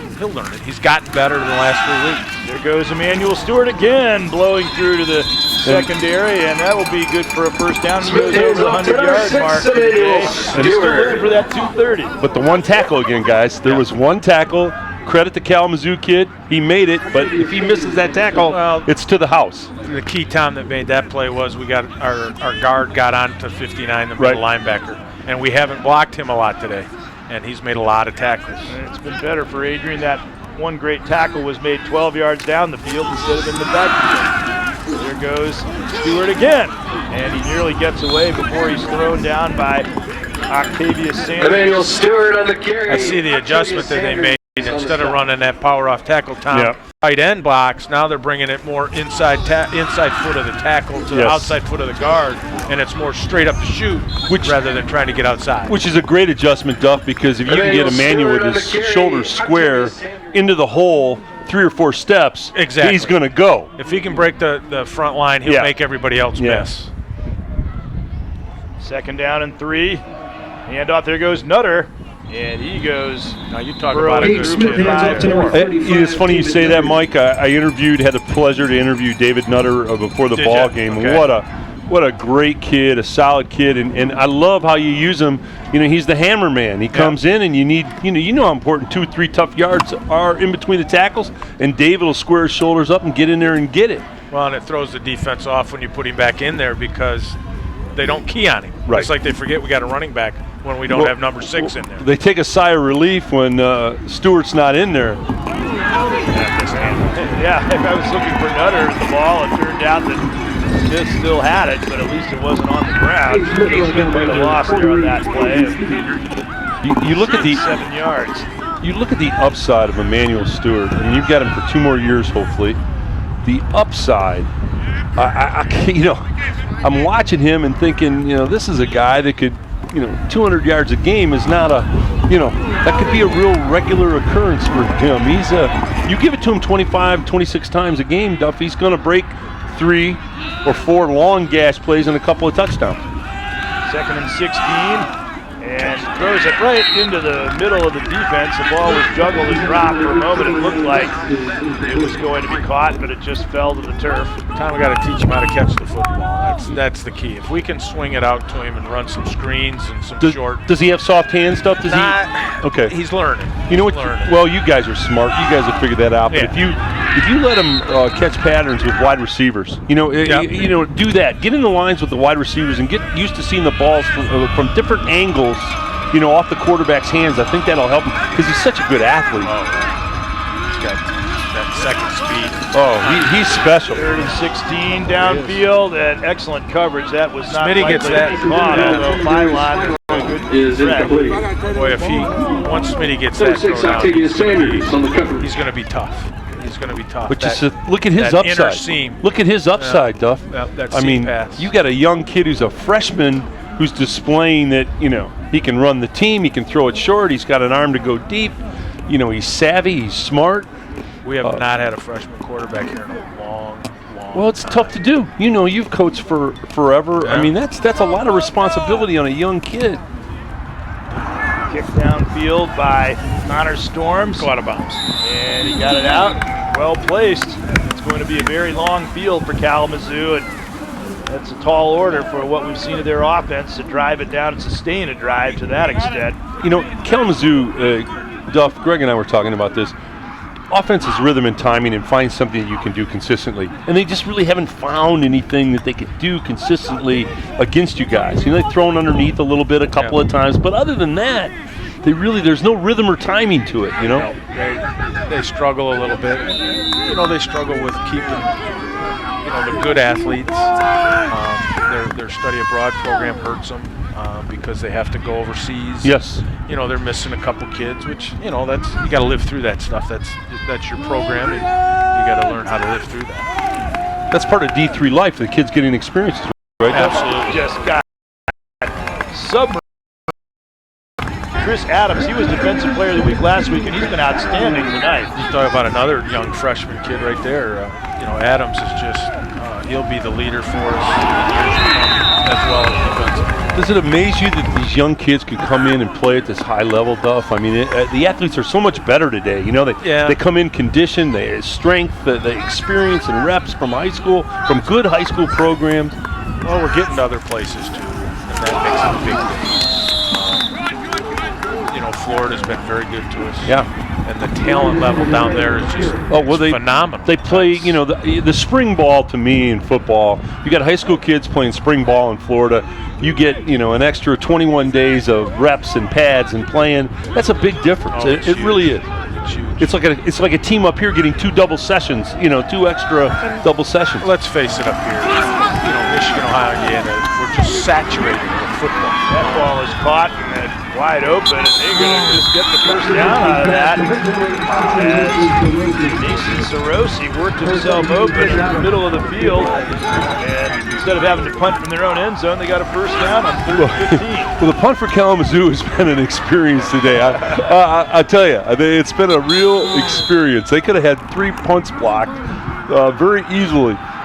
And, you know, sometimes Adrian needs to be smart too and not go after the kicker. Yeah. Well, you know, being an old special teams guy, Coach Stuff, that Adrian made the great penetration on Fishback, the Kalamazoo punter, but they didn't go where the ball is going to be off of his foot. Correct. They went to where he was, and you got to go where it's going to be, you know. Yep. You have to go where he's going to release the ball. Yes, that's the deal.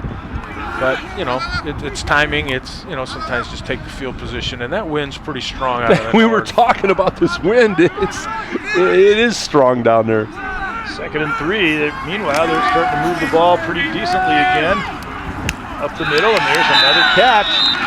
Ball brought in by Sarosi, the same man who was open on that previous play down near the goal line, and maybe they found a new target in him. Well, that's a little dig or a little turn in. I couldn't see how far out he came. Let's see if we take a look at it. He came from the outside. So it's a dig. He's coming across.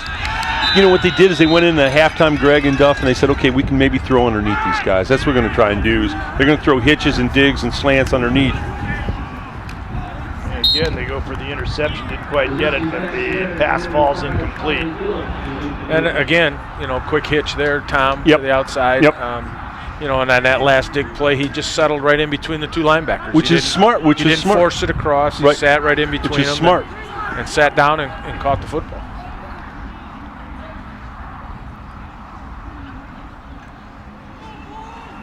See, I like the way you guys run offense. This drives me crazy. You know, they stand there and look at the sideline. They change the play 3 times, and it just, to me, the rhythm and timing of the offense just. It doesn't look good either. No. And you get there's a penalty flag going. They got motion on them. And you get the big guys up front that are in a half stance, you know, waiting, and you know, it just to me is just come on, get up and get a rhythm. Let's go. You catch more defenses if you come up in a hurry. Yes, just play it up tempo. Don't allow the defense to change their personnel. Well, we were chatting about Bowling Green off there. They're running 88 plays a game, and it's go. I mean, you're getting up and you're going. You're not standing around. It's the old Oregon stuff, right? Yeah, that's exactly what it is, stuff. 100%. Take a look here at the motion. They're on the far side of the field, pretty clear. Well, I think if Dino Babers was here, he'd say, nobody runs what we do. Yeah, Dino would. That's exactly what he would say. Well, you know what? He's a brilliant young coach. Bowling Green's got a great one, and so does Toledo and Matt Campbell. They've got 2 of the finest young coaches in America in football. They won't be around very long. They'll be up to the BCS Bowl teams here pretty quick. They're great coaches. They really are.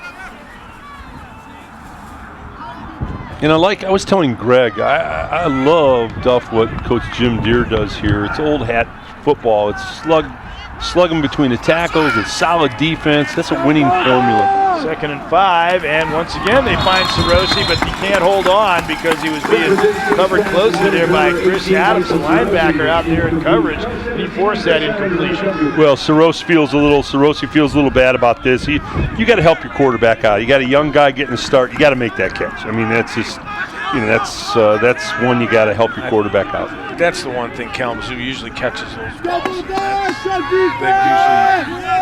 pitch and catch pretty well. And I like the young Kalamazoo quarterback. He's their 3rd teamer. The only thing is they got to work with him, Duff, because he pushes the ball instead of having a good shoulder rotation. To be honest with you, I don't want to work with him. I think he's fine just the way he is. He pushes it instead of, you know, having that good passing arc and that real rotation. Have him transfer over here. That's right. If he wants to come over and put the black and gold on, we'll work with him. We'll work with him. I'll get him to turn his shoulder. Okay. Throw that ball from the ear. Okay, that's what I'm all those things that you talked about, Tom. That's what I'm trying to get absolutely. Because he's got real potential, but it's an elongated motion, and he's pushing and aiming instead of just rotating and throwing. As long as he figures it out after our game. Okay, I get it.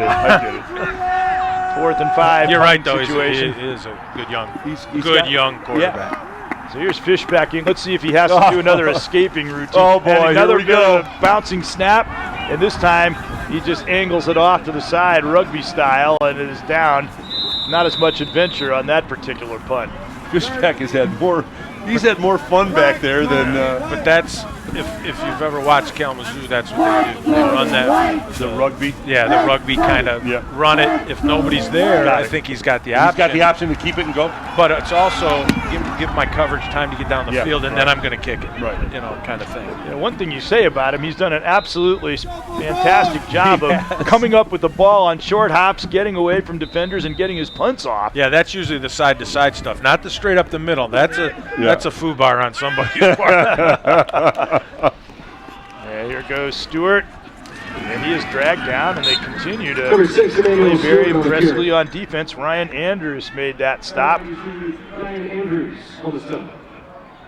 we're still waiting for them to just get so worn down that they start tearing them open for 20, 30 yards at a crack, but hasn't happened yet. In the first half, the time of possession was 19 minutes for Adrian, 11 for Kalamazoo, almost doubled. And you know, and Duff, you know this being an old defensive guy in football. If you leave your D out there long enough, it's like boxing. You take enough punches. By the end of the third quarter, you're kind of beat up. Play action, rolling right, under pressure, swung it out, but there's no room to run. And they settle for just about a yard gain, and that's all. And see, that's something Smith's got to learn is when he comes out of that fake, he's got to find him right now. Right. You know, he's finding him 2-3 seconds too late. If he hits him right now, he's got a little time to maybe float to the sideline, pick it up, and kind of get up the sideline.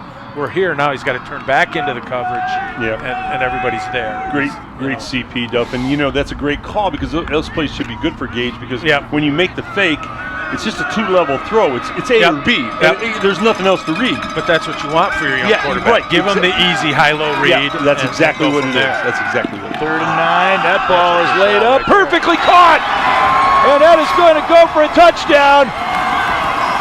67 yards. Duff called that, Greg. He said perfectly thrown. There was no space to put it in. And what the young man did is he put enough air and arc on that ball to not allow the DB to get in. Watch this. You got to go on the sideline. Now watch him feather it over the top. It's good coverage, and he just drops it in. It's beautiful. Now, if he can get that same pass when they're running down the seam, he struggles a little bit when that the middle verticals. Yeah, the middle seam vertical down the hash marks. Yep. If he can hit them. Boy, that was a beautiful touch on that ball by Gage Smith, Adrian quarterback. Bill Michaud with the catch and run. He picked up just enough of a block to make sure that he wasn't going to get stopped on the 5-yard line. And the kick is up. And that's the first successful kick we've witnessed tonight. The kicking has been a little tough. 67-yard touchdown pass and a brilliant one makes it 13-0 Adrian. Maybe Shnukin.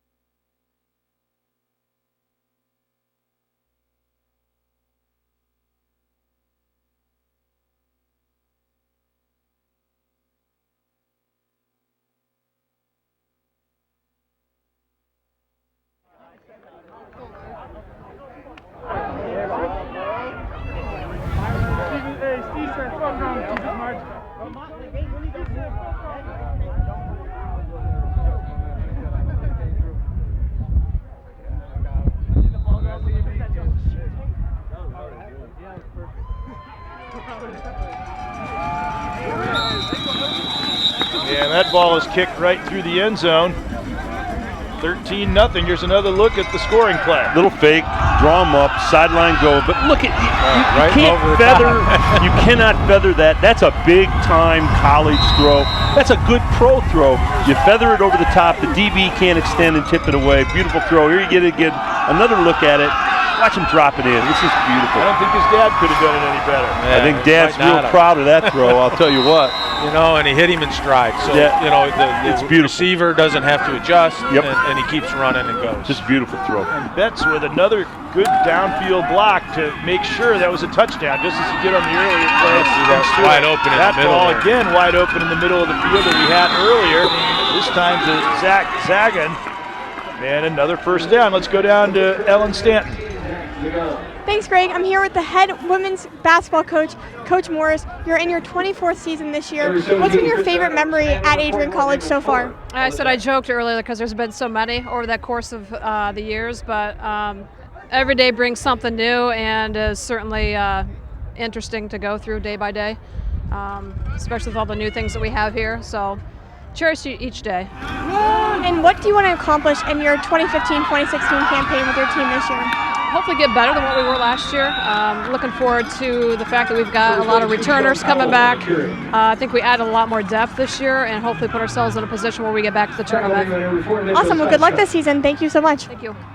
Back to you guys. They oblige us by taking so long between plays. They give us. You can get the interviews in. Yes. Well, they're so long between plays. You can get a hot dog and a Pepsi and not miss anything. You know. It just drives me crazy. I couldn't do it. I get the concept where they're reading the coverage upstairs and then they're calling down to the play and changing it, and I get all that, but I just think it hurts the rhythm and timing. Yeah, the rhythm and timing was certainly hurt there, as they definitely were not in sync. Well, Flags obviously, all over the place. What Kalamazoo figured out here, guys, is they think they're to move the ball. They're not running the ball at all against Adrian. What they're going to do is you're playing cover two high safety. They're going to come down and sit down hitches and curl ins on you in that open duff in that middle open area there. They're going to try and hit some of those. They just got to get their linebackers to sit at home. Jimmy will have to change the coverage up a little bit. Once again, Adams is all over Hamilton Ray. Stops him cold in the backfield. I think he was on a little stunt there coming, and of course they ran right into it, so that helped Adams look pretty dang good on that play. What you were saying at Adams, and he really looks like he is going to be a spearhead of this defensive unit for years to come. Oh, he will. He will. Great young man, too. Just a great pressure. Missed on that one. Wide open, and he threw the ball behind. Touch. Yeah. Touch. I mean, he's wide open. He's got to be able to hit that. You just drop it in. Great escape by Brock Rosinski, the young quarterback. Spun shoulder out. He got away from the pressure. You guys, Adrian moved him off the spot, which is what you want to do to a young quarterback. But then you got to drop that ball in and just give it to him easy. Well, and that was Adams, too. He got turned around and lost his man on the underneath coverage. I think they were in a 2-deep man under there. Yep. And Adams let him go, and he was trailing him by 5 yards. You got to be able to hit that guy. That's a backyard gimme, Duff. Those are ones you got to. Those are A to B's that you got to have. Yep. Here we go with the fishback show again. Here he is. Let's see. He went a long way with that one. Going to keep with it. Oh. And the ball is fielded at the 20. Still open and still going down the sideline. A great cut to the middle of the field there. What a run back by Jacob Davis. Two times I think he thought maybe he was going to be stopped, and he wasn't. He said, I'll just keep right on going. Well, Go ahead, Doug. I think 2 or 3 times right down here in the 30-35. I think Kalamazoo thought he stepped out, and he didn't. That's exactly. They gave up on it. They relaxed, Duff. That's exactly what happened. You hit it spot on. And with Jacob, I love guys, the aggressiveness of coming up, catching the punt, and getting north-south. Don't let it bounce. Don't let it roll. Don't give up that yardage. Go get it. Great job by Jacob. First down and 10 on the Kalamazoo 42. This could be it if they can put together a good drive and score, or another play like this, which they might just get. Yes, they do. Touchdown. They could practically flip the game right away, and that is Pylon downfield. 2 consecutive plays, just as precisely executed, and both go for touchdowns. Greg, to Duff's point earlier, when the last touchdown pass, he said this will give this young man confidence, and look at this confidence throw. Can you throw it better than that? You cannot. Throw it much better. No. Jordan Laredo's got to wonder what gives. He's had excellent coverage twice, and both times, despite that, the ball still went in for the touchdown. But Duff's so spot on about that. Great quarterback is so much feeling good about the throws that you're making and feeling confident, and obviously Gage Smith felt good and confident. So when Frank comes in, not to pick on him, but tell him I did all that with one eye. Had a little surgery on my left eye, and just tell Frank when he comes in, I was making all these calls with one eye, and I was spot on. 20-0, Adrian goes ahead.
BCSN, available exclusively on Buckeye Cable System, is presented by PNC Bank for the achiever in you, and by Yark Automotive, just what you're looking for.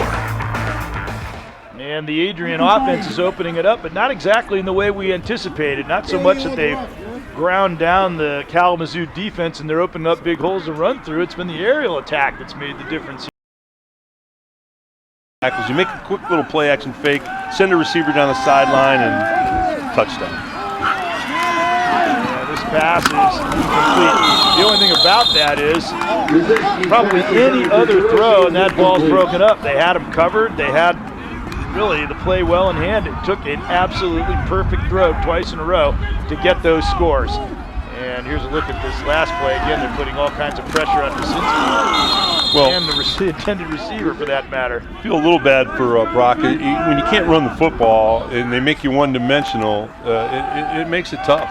Yeah, it really does. I mean, the defensive line can pin their ears back and they attack, can get after you. They just attack you, Duff. They just attack you. And the linebackers, they're taking one jab step and they're bailing into their pass protection, and you know it does. It makes it very difficult, especially on a young quarterback. He's just a little off, like you said earlier, Tom, with his throw. If he throws those balls in there's people open. He's just got to get to them. Now that like that. Man there on time, and that is Hamilton Ray getting out to the 40. Good defensively though. KJ, or rather number 4 is Mitch Sadchuk, and he was able to make sure he didn't get a lot more yardage on that. Well, that's a nice little dig route coming across the formation, and now that's the kind of throw that Coach Duffy, you were talking about. You make the little nice A to B throw, and it's in rhythm and it's on time, and you move chains.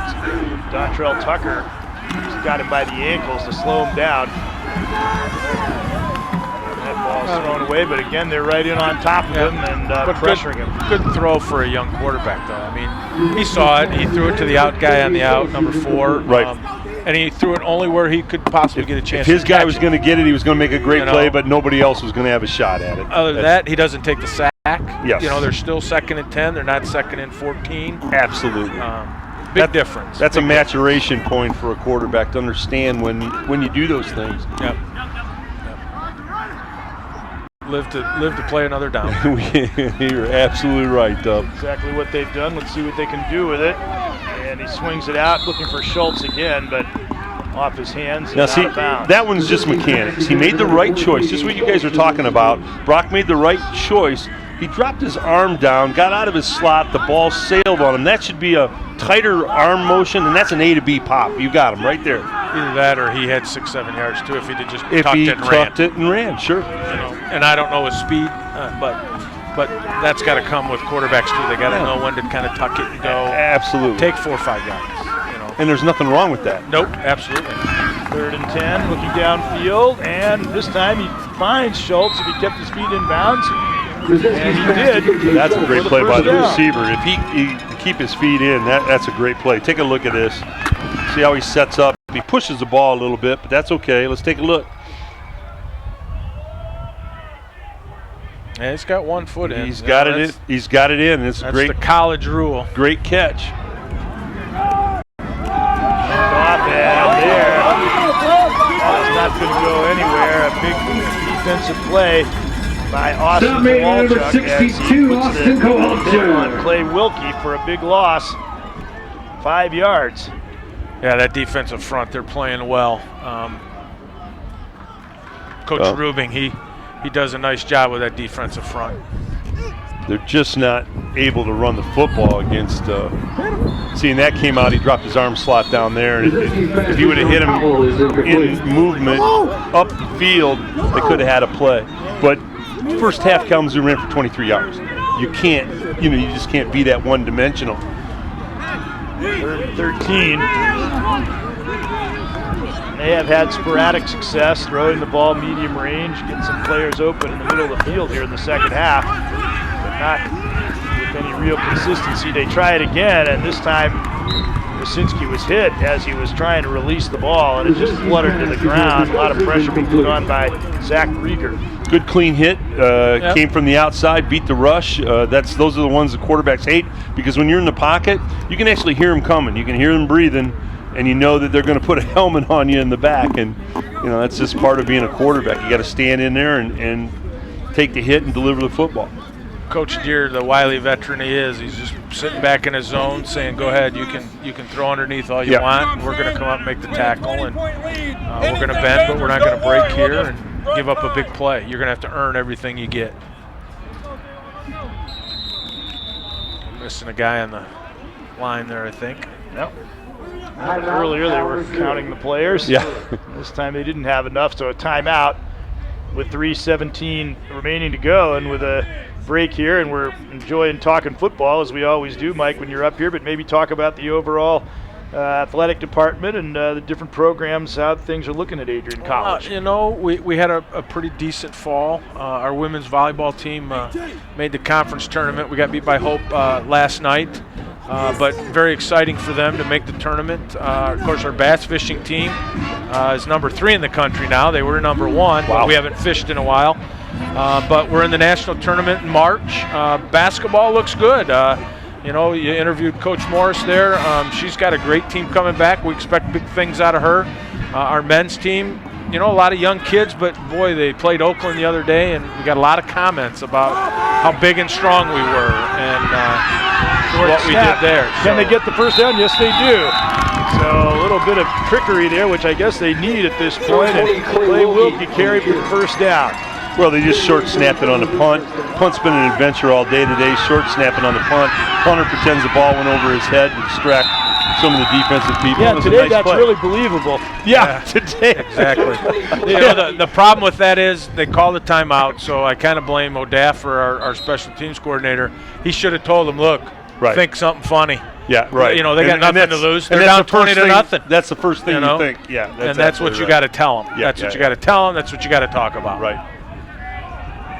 And passing again, wide open up the middle there. That is Saros. That's about the 3rd or 4th time this quarter that they've hit him in that similar play. Well, it's a nice throw. It's a sit-down hit in between the coverage. They're playing, again, cover 2 high safeties. That middle area is the place that's open, and they're sitting down in that area. And another completion.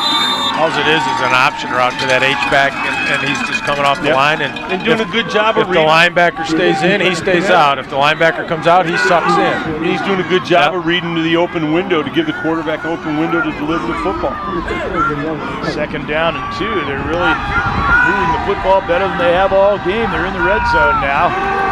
Just the 2nd time. But this time they shut down. They cannot run the football. That's the problem. And I would think that Jimmy, your outstanding, Jimmy Deere, your outstanding head football coach, really well. I think as they get closer to the goal line here, he'll start coming after people down here. Oh yeah, he'll start coming after. He's going to start bringing people out of the stands. He'll still play his 2-zone or his 2-man and get after. They're coming after him again. Somehow he spun away. Still under pressure, and he goes down. That's a smart play, though. Let go of the ball and saves the sack, although, again, in my book, that's grounding, but that's not the rule. And it was outside the box. Number 2 was there. I mean, he had a guy draped all over him. I'd give him that one as a smart quarterback move. And you know what? I'm telling him to throw it away, and we'll take our chances. Are they going to call the penalty or not? But get rid of the damn. Absolutely correct. He showed strength getting out of the tackle. Absolutely. 4th and 5, they have to go for this. Yeah, that wind's a little tough. I don't know if field goal doesn't help. Field goal doesn't help anyway. Maybe if it was still 13, but it's 20, they got to get a touchdown. I'd run the little option route again, Tommy. Yeah. Well, they're going to try and run the football. Wow. They're going to get it. He might make it. Yes, he will. Boy, you talk about a bit of a surprise, and that is Wilkie, the same guy who carried the ball on the fake punt. That took some guts to make that call on 4th and 5 when they haven't been running the ball. Credit to Kalamazoo coaching staff. We're up here thinking they're going to do a little option route or sit-down hitches, and they ran the football to the weak side. Give them credit. That was a well-conceived play. Good call. I think everybody in the dark jerseys were thinking the same thing that we were. Probably everybody in the stadium. 1st and 10 on the 12.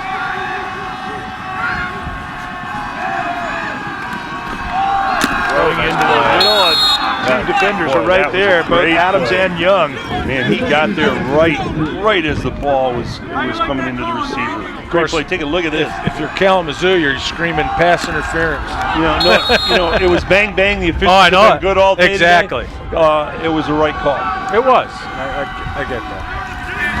They swing the ball nice up. That's throw. caught by Hamilton Ray. And he gets down to the 6-yard line. If they get in and score, Frank's going to have to be on his game in the fourth quarter to preserve the victory. I know it.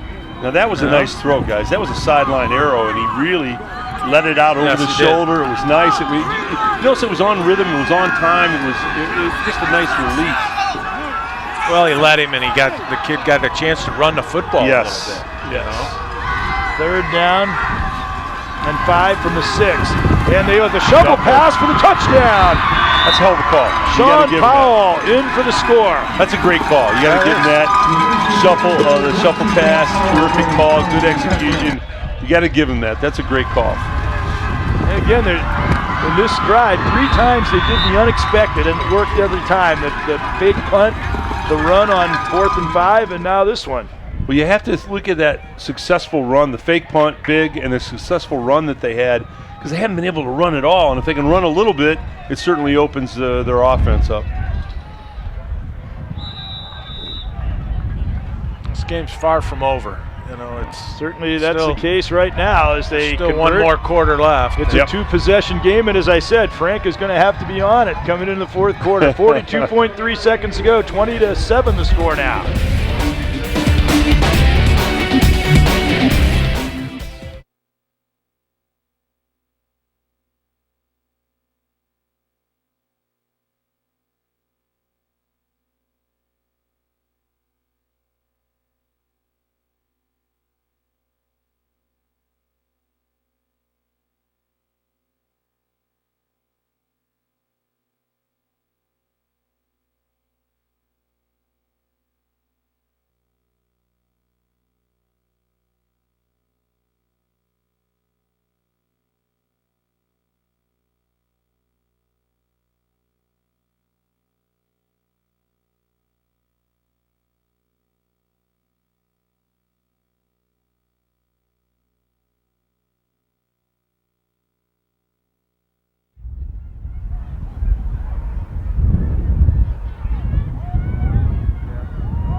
(20-7). All of a sudden, what was starting to look like an Adrian rout is a ball game again, and that was one of the more inventive and resourceful. Yeah, you got to credit when somebody does something well. You give them credit. The fake punt was a good call. The run play on the weak side, which you didn't expect, was a good call, and the shuffle pass was a great call. So, they executed some of the option routes you're talking about, Duff, threw it A to B and got it in between coverage. So they did some good things. Yeah, very well done by Kalamazoo there, and with their backs against the wall, and they figure if they can put a couple things together, they're going to have the win in the fourth quarter, and they got to score into the win one time, so that you don't know what's going to happen. 15 more minutes to play. By the way, on that wide shot, the moving objects down the grassy hill, I think they were racing, rolling downhill. It was a close race too, but the one on the left won. 42.3, a fun place for kids to watch football here. I get dizzy watching. Line drive kickoff, fielded on the 14. Right up the middle, trying to get that opening to accelerate. Great cut. Still on his feet. Around the right side and finally cut down. As D'Angelo Gaines looked for a moment like he might break it. Still got a decent return, but at some point, just turn it up the field. Just get up the field. Sometimes you elongate it. Make your one cut, turn it up the field, and get what you can. And that's exactly what it is. It's one cut, square up the shoulders, and get north-south. Absolutely. Now, this is an opportunity for Adrian and the Bulldogs to put a boss drive together, hammer the football, give them a dose of Emmanuel Stewart, and that will be a disheartening thing for the entire Kalamazoo team if you can put a long drive together and pound it a little bit with Stewart. On the other hand, if the Kalamazoo defense can step it up like they did in most of the first half, they can make this a game again. But here they go. They are not being able to contain Stewart the way they were earlier, and he zooms into Kalamazoo territory to the 48-yard line. He was not doing that at all in the first half, doing it routinely. Well, I think that's where the fatigue comes in, and because in the first half, and Duffy will appreciate this being a D guy, Kalamazoo was setting the edge. They weren't allowing you to get to the outside. Now they blocked the edge and they got outside. Correct. And 59's just not quick enough out of the middle to chase it down. Right. Emmanuel, anyway. And not many people are. And there he is. Keep your feet. It looked like if he had stayed on his feet, he might have been gone. Absolutely. That could have been another Absolutely. one. Down on the 41-yard line, and that'll be the end of the third quarter. Adrian leading Kalamazoo in what turned out to be a good ball game, 20-7 as we head into the final quarter.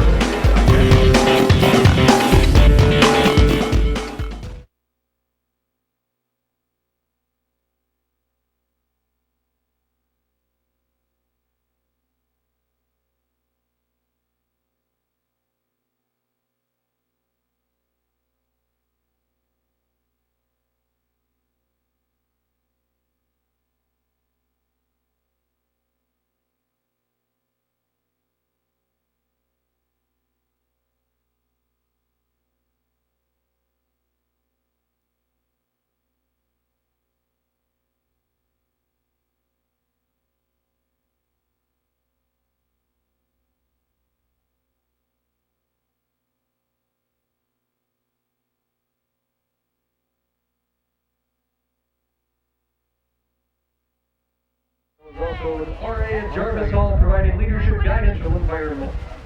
Her parents are Robin. BCSN, available exclusively on Buckeye Cable System, is presented by Ballas Buick GMC, doing business with character. The Andersons, a store like no other. And by TAS Electronics. Back here, the cheerleaders looking very enthused about the chances for Adrian in the fourth quarter. The band playing on, and Frank came up. I don't know if he was feeling the pressure or what, but he decided to be better off if Mike stayed with us in the fourth. Mike Rebar, vice president. Great guy. Great boss, I'll tell you what. Enrollment and Student Affairs chief, and does a great job.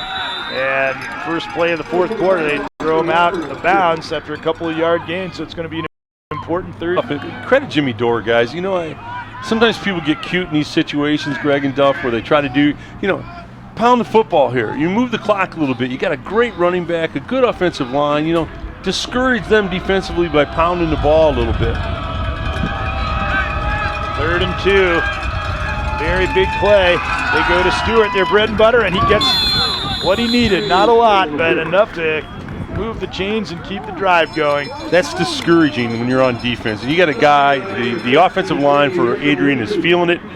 They're getting that push up front. They're creating seams for Emmanuel. And if you give him a seam, there's no, he's going to get X amount of yards. It's good to see. I'm sure Jim Deere got in Harry Bailey's ear and said, look, we scored enough. Let's take a long time to score the next one. Yes. 130 yards now for Stewart. He came in needing 230 for a single season record. And once more, swarming defense there as they cut down Dylan Dunn in the backfield for a couple of yard loss. Looked like Kalamazoo brought somebody here, Duff, off the edge, because they were in the backfield awful quick. Yeah, it looked like they came heavy to the strong side and brought the linebacker. So Octavius Sanders ended up making the tackle. And it is 2nd and 11.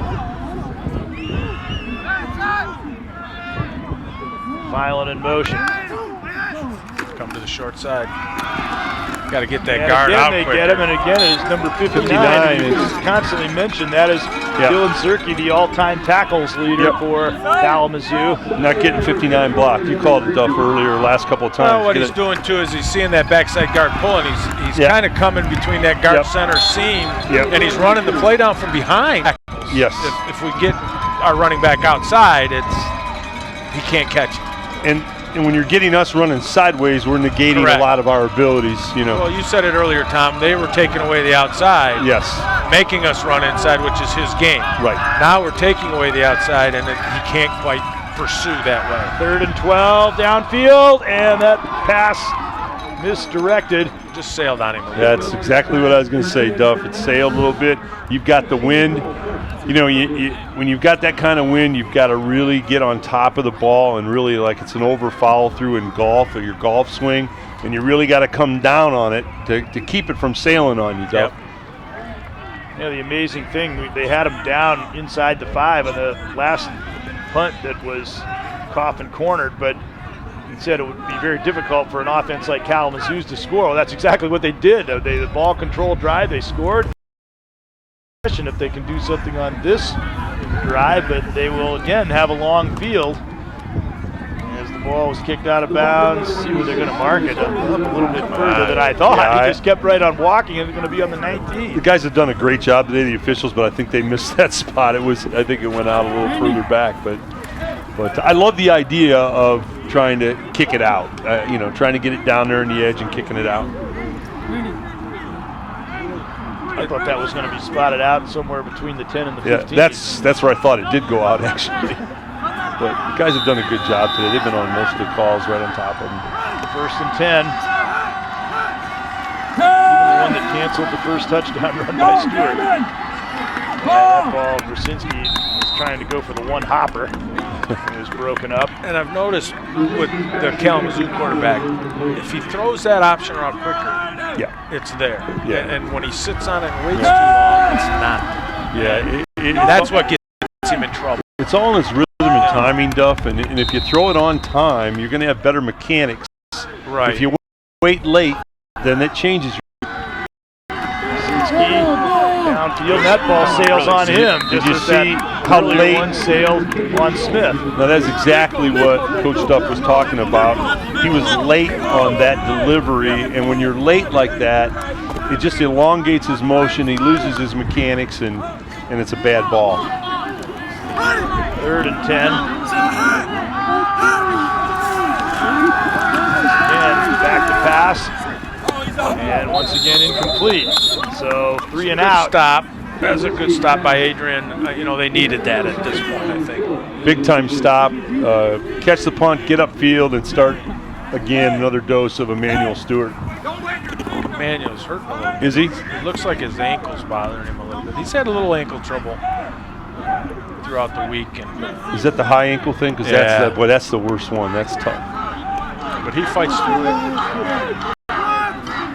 He's had himself another outstanding day, his 5th 100-yard plus. Well, here's your punter, season. Greg. Now, wait a minute. He gets it off. And again, no adventure this time. And he gets a good roll, a very good roll. And the ball is going to go dead on the. And now he's getting a wind blowing it. And he got to the 31-yard line. It was about to stop rolling. The wind took another 2 yards. Amazing. And that punt. Good punters can make teams very, very good. The hidden yardage in football, Duff. It's in the kicking game, it's unbelievable. It can be a 70-yard swing, easy. Yeah, if you're proficient in the kicking game and in football, you can do pretty well. That's a 49-yard punt with no return. It helps swing the field for Kalamazoo. Now, if they could come up with a 3 and out, they'd have a chance for much better field position. But Adrian just wanting to control the ball. And they go to Stewart. Up the middle. Could break away here. And they finally got him at the 48-yard line. The tackle by B.J. Smith. Now that's exactly what you were talking about earlier, Duff, and that Kalamazoo was doing a good job of setting the edge. So now we come back and we're running up in the tackle shoots. And once you get Emmanuel in the tackle shoot, shoulder square, you know, he can go on any play at that point. Well, I watched 59 on that play, and he's not good. Plays right at him. He's a flowing linebacker. He needs to be untouched, and he does a great job at it. And then he attacks it. When you run right at him, he struggles a little bit. He's good at running it down from behind, but not taking it straight on. Correct. Yeah, absolutely. 1st and 10 at the 48. Draw to Stewart again, but this time nowhere to go. And Zerke is there again to help make the tackle. And he got some additional Kalamazoo has had there. great linebackers throughout the years at Kalamazoo.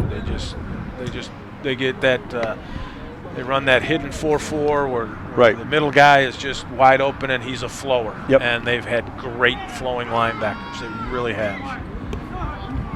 Interesting, their defense came in averaging over 36 points a game and almost 500 yards per game allowed, but belying that with their play. But here we go again, the deep one, and Filen, it dropped right through his hands, or it might have been another touchdown, or at least a big gain. I thought that was the third play like that we've seen out of Smith. It's a beautiful throw, great touch, just drops it right in. I don't know, it didn't look like he got a hand in there at all. I mean,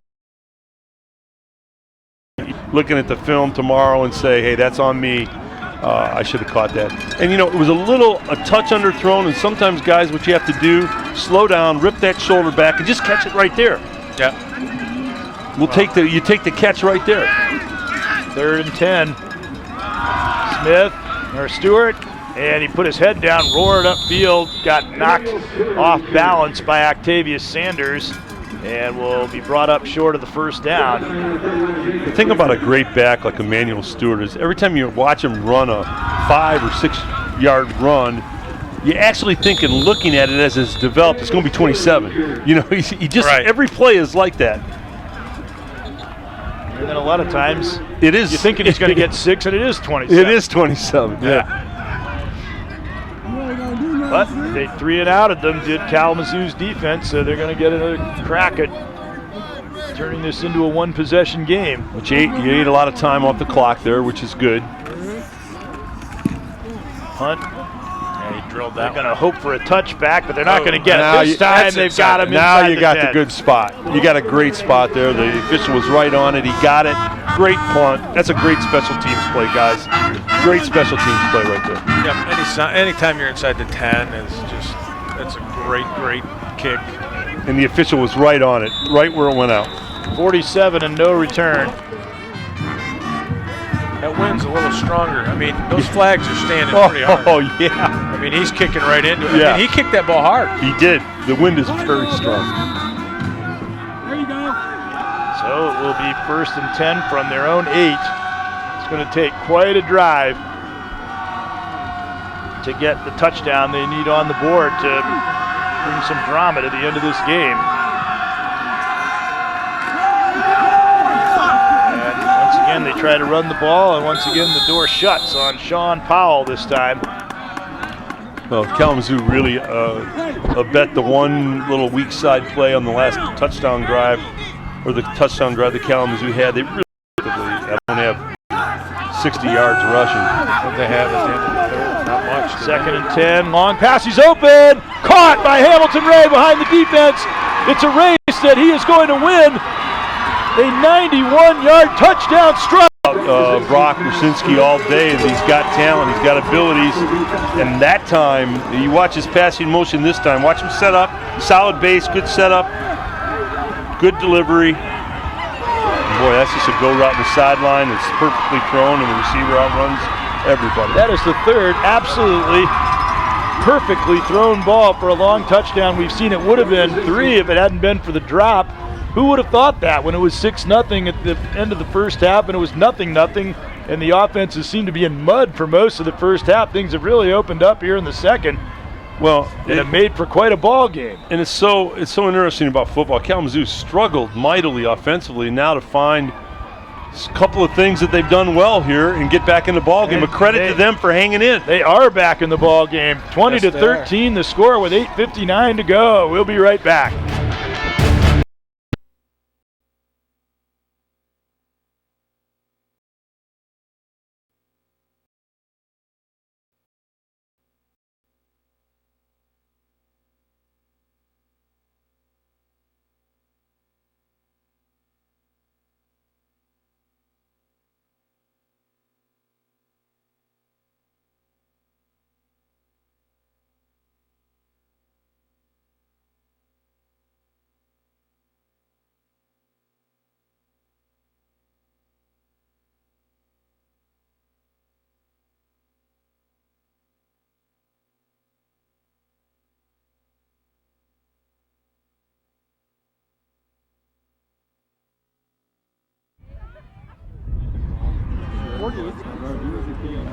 And it is now a whole different situation. 20-14, a 6-point game, a touchdown, a conversion will win it.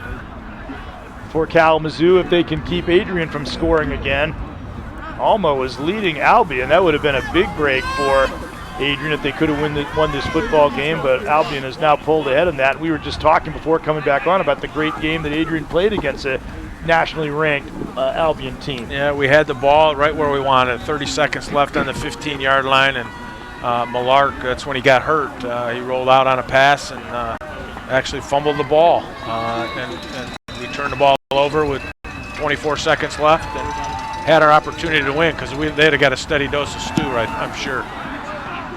And we know what the end result is for most teams when they get that. Big fielded and a hit there at the 30-yard line. They'll take over at about the 32. And here is where Adrian is really going to need to get a drive going.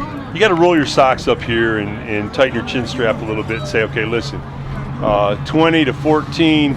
You got 8:53 in the clock. We need the boss drive right here. Move the chains. Let's get it going. Let's. You got to know how to close games out, and this is a process of closing the game out. I think you have it. Is there an interview down on the field? Yeah, and got a player being attended to, and it is a Kalamazoo player they're looking at. Let's take a break. We'll be right back.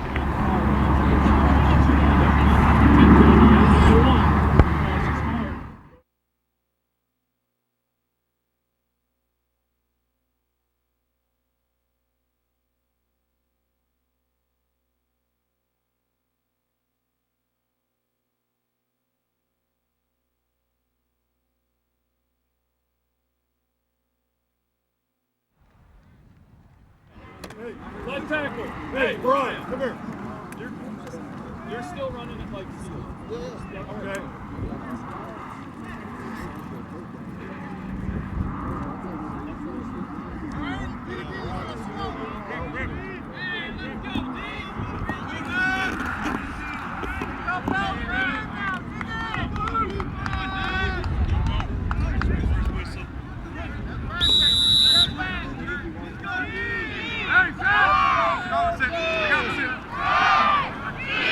.53 to go in the fourth quarter, 20-14.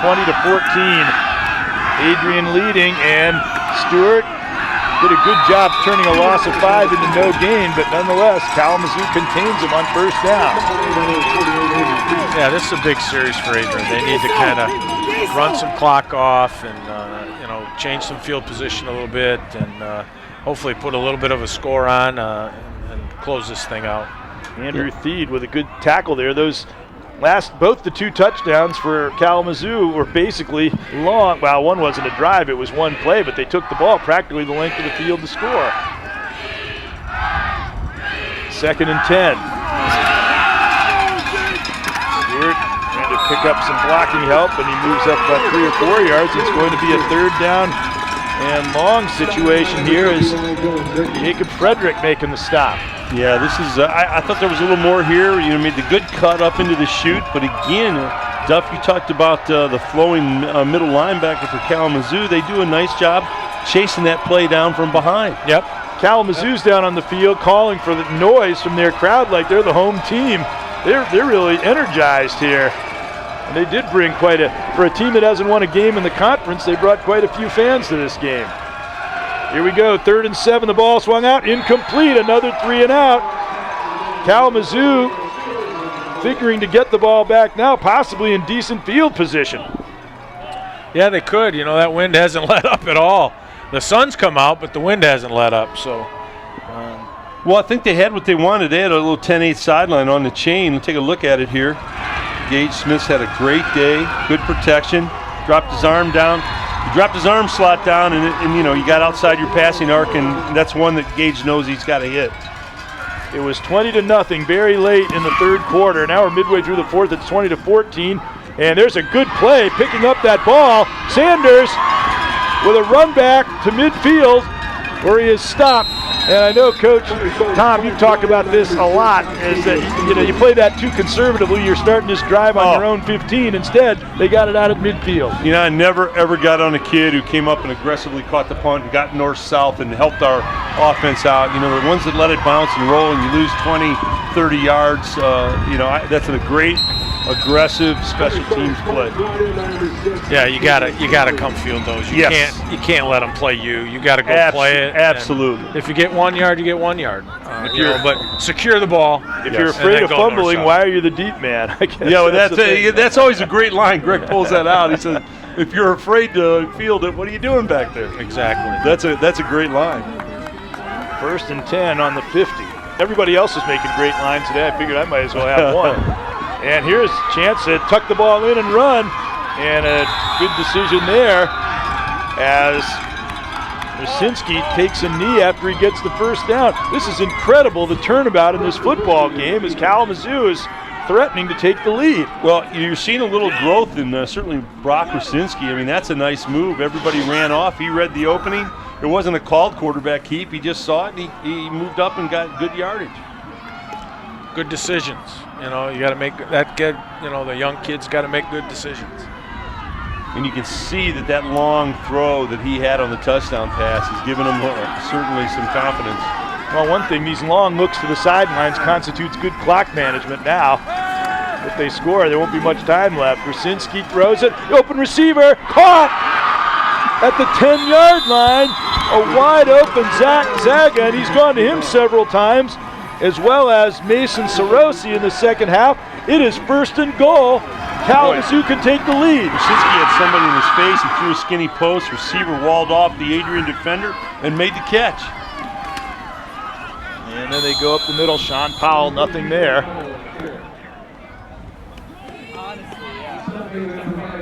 They give him a couple of yards. It'll be 2nd and 8. I think they give you a token run just to kind of keep you honest. They do. And I would think that Jimmy Deere's going to, he's not going to go easy down here. I think he's going to come and put some pressure on the young quarterback. I think you have to here. 2nd and 8. Krasinski looking for the end zone and overshot. It'll go to 3rd and goal from the 8. I think you got to make him. I think you got to bring pressure on 10. He's starting to feel his oats a little bit. He's made some great plays. You got to move him off his spot. You got to bring some pressure. That just wasn't a good throw. There was nobody there. But I think you got to move him off his spot. Bring some pressure. Both of these quarterbacks looked like inexperienced quarterbacks at the start of this game. They're looking like outstanding quarterbacks here in the second half. Krasinski in the end zone, and he had the hands of his receiver. Pleading for an interference call was KJ Schultz, but no. And it's going to go to 4th down. Well, it's just a drive slant, and he puts it right where it needs to be. You got to catch that ball. I mean, it's just. Tom, old offensive coordinator, do you kick here or do you go for it? I'm going to go. I'm going. If they don't get it, at least they're on their own 8-yard line. I'm going. And that's what they're going to do. 4th and 8. Passes to the end zone, knocked down. Well, the key to that was position, and he threw it late. So that's kind of a delayed stunt. Watch it. A delayed stunt.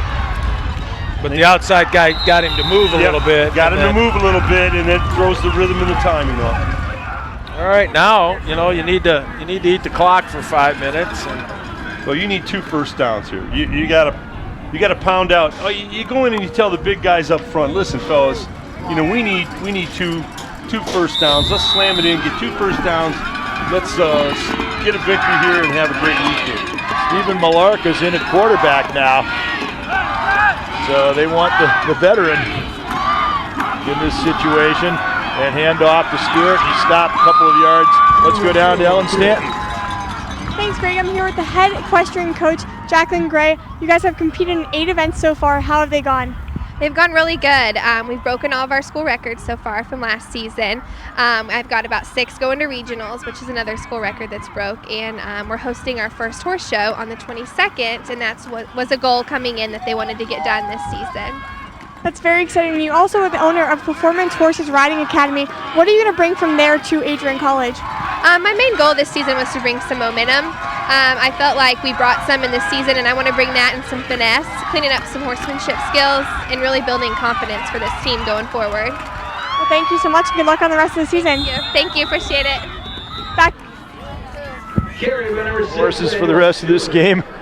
tie in with the equestrian, and they get first down there. Stewart again, and it's what you guys know. You tell the big guys up front, come on, guys, let's close this out. Come off the ball, give us a push. We're going to give it to our guy, and we're going to put this game away. Yep, put it on your 5 offensive linemen and tell the big boys, look, we go as you go. Absolutely. This game's in your hands. Let's go. Let's learn to close this game out. Speaking of horses, we just hired Jack Herman. I'll tell you what, you talk about a great young coach. He's done a great job with our teams. First down and 10. Stewart, and he's piled up there. And it's really going to come down to if Kalamazoo can come up with a stop. Could be one series, or Adrian can run the clock out on them. You're still eating clock. That's good. You still got to get the big guys up front. Come on, guys. Yeah, couple more plays. I'm like you, Tom. We probably need another first down. We need another first down. There they are. Maybe 2. They're the ones on whose shoulders, broad shoulders, this game is riding. And that's what you tell the big guys. Hey, you guys have been good all day. Just busted a couple more plays, and we're home free. Entire defensive alignment shifts to the right. Stewart. Look at him continue to drive, and he gets 2 or 3 extra yards. It'll set up a 3rd and short. Well, sometimes in football you got to know who your stars are, who are the guys that, that when it's time to win the ball game, who you give the ball to, and certainly Emmanuel Stewart is one of those guys. So they stop the clock. Are they going to get a measurement, or it looks awful close? Nope, they're calling 3rd down. Very, very inside of a yard, it appears. So start the clock back up. And here we go with the Kalamazoo defense exhorting their supporters to make noise. You guys ever get up underneath the center, Duff, and let your quarterback just read the crease and get in there? Yeah, I think they do. But I think with a young kid, I think you leave him what he knows best. I guess he's going to get up in there this time. And I don't know, there wasn't much forward movement. The ball might have even been on the ground. Looks like he lost. It's hard to say from up here. Yeah, the angle is so tough. Yeah, and it's the left foot, right foot spot. Wherever they put it down. If it's the right foot spot, you're short. If it's a left foot spot, it's the first. So it's where they put it down.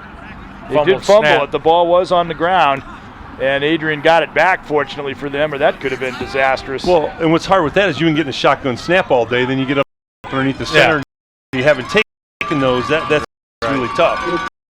Going for it.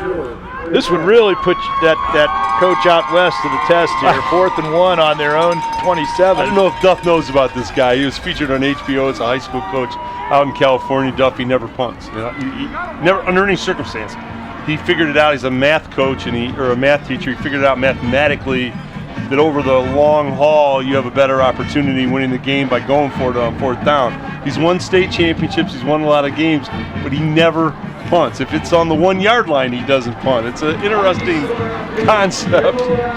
So he's just going to give the other team a touchdown. Punt. I read an article that they did use the word almost never. So who knows? But maybe that one. Maybe on the 1. Maybe when he's backed up on his own goal line, he's going to punt it. But he really doesn't punt the football. They used a weasel word in that article. But here, personally, I can't see him going for this. What about you guys?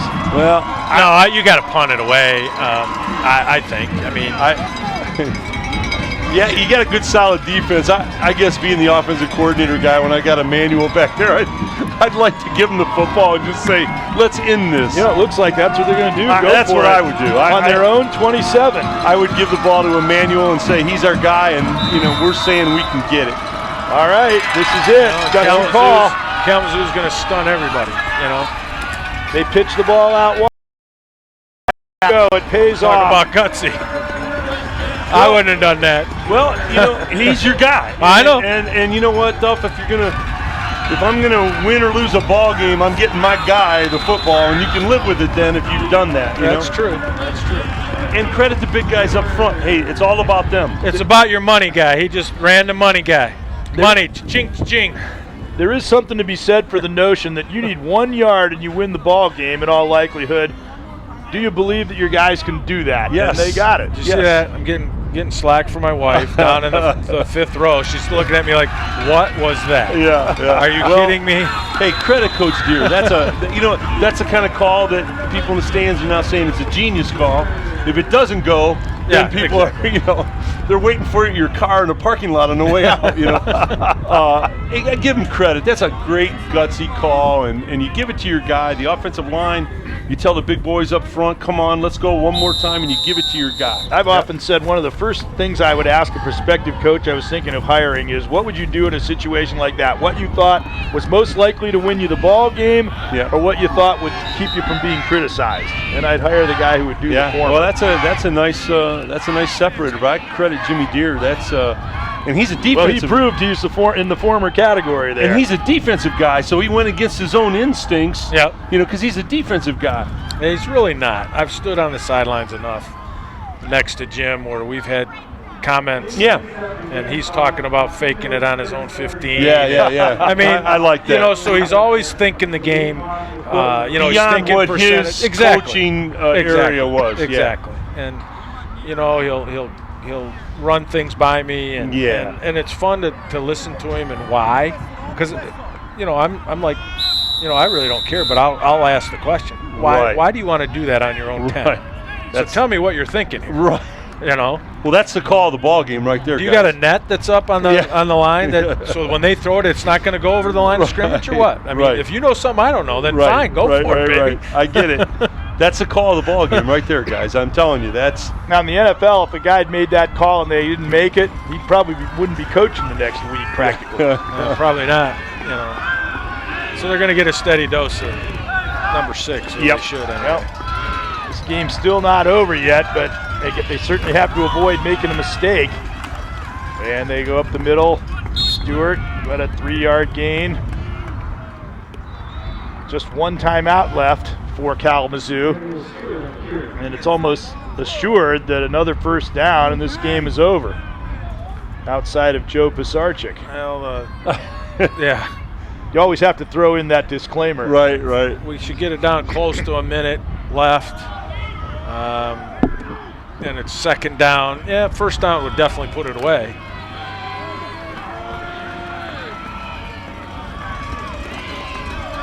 Second down and 7.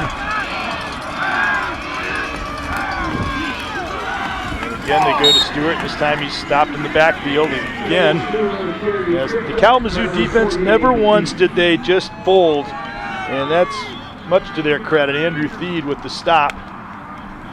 I thought that this game would be about 4 or 5 touchdowns separated at halftime. That's what I thought we were headed towards. Well, instead, it's 20 to 14. And we could have, right? But Adrian didn't do their part offensively. And credit the Kalamazoo coaches and kids. There's a point where they could have rolled over and said, "Let's get the bus warmed up, get a couple slices of pizza, and get out of here." But they hung tough and fought all the way through. 3rd and 5 to preserve a chance. They've got to make a stop here.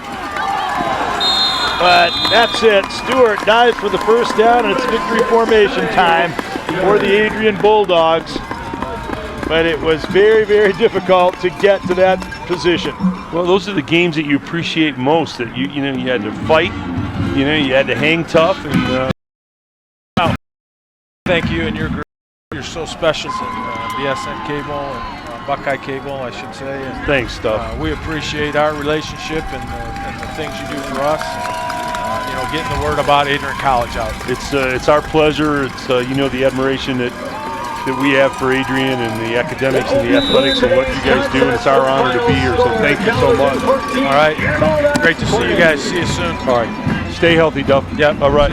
Mike Duffy, the athletic director, is a happy man. He'll leave the booth in a good frame of mind as Adrian wins it 20 to 14. But a good football game as it turned out to be. A much better game, honestly, than it looked like it was going to be for quite a while there in the first half. Well, it's always a game within the game. 2 young developing quarterbacks who showed their mettle on both sides. A first-class running back and Emmanuel Stewart. You saw some great things today. Doesn't look like Adrian will still they might get picked as the preseason favorite again next year. Well, the majority of their players are freshmen and sophomores on this roster, so that bodes well for the future. They have great coaching staff, great enthusiasm, so the future bodes well. That's it, 20-14. Adrian holds on to beat Kalamazoo in a good football game for Tom Cole and our crew. Greg Franke saying so long. BCSN HD brought to you by Dave White Chevrolet. The place to go is Alexis and Monroe. Dave White Chevrolet. When you're watching BCSN, seen exclusively on the Buckeye Cable System.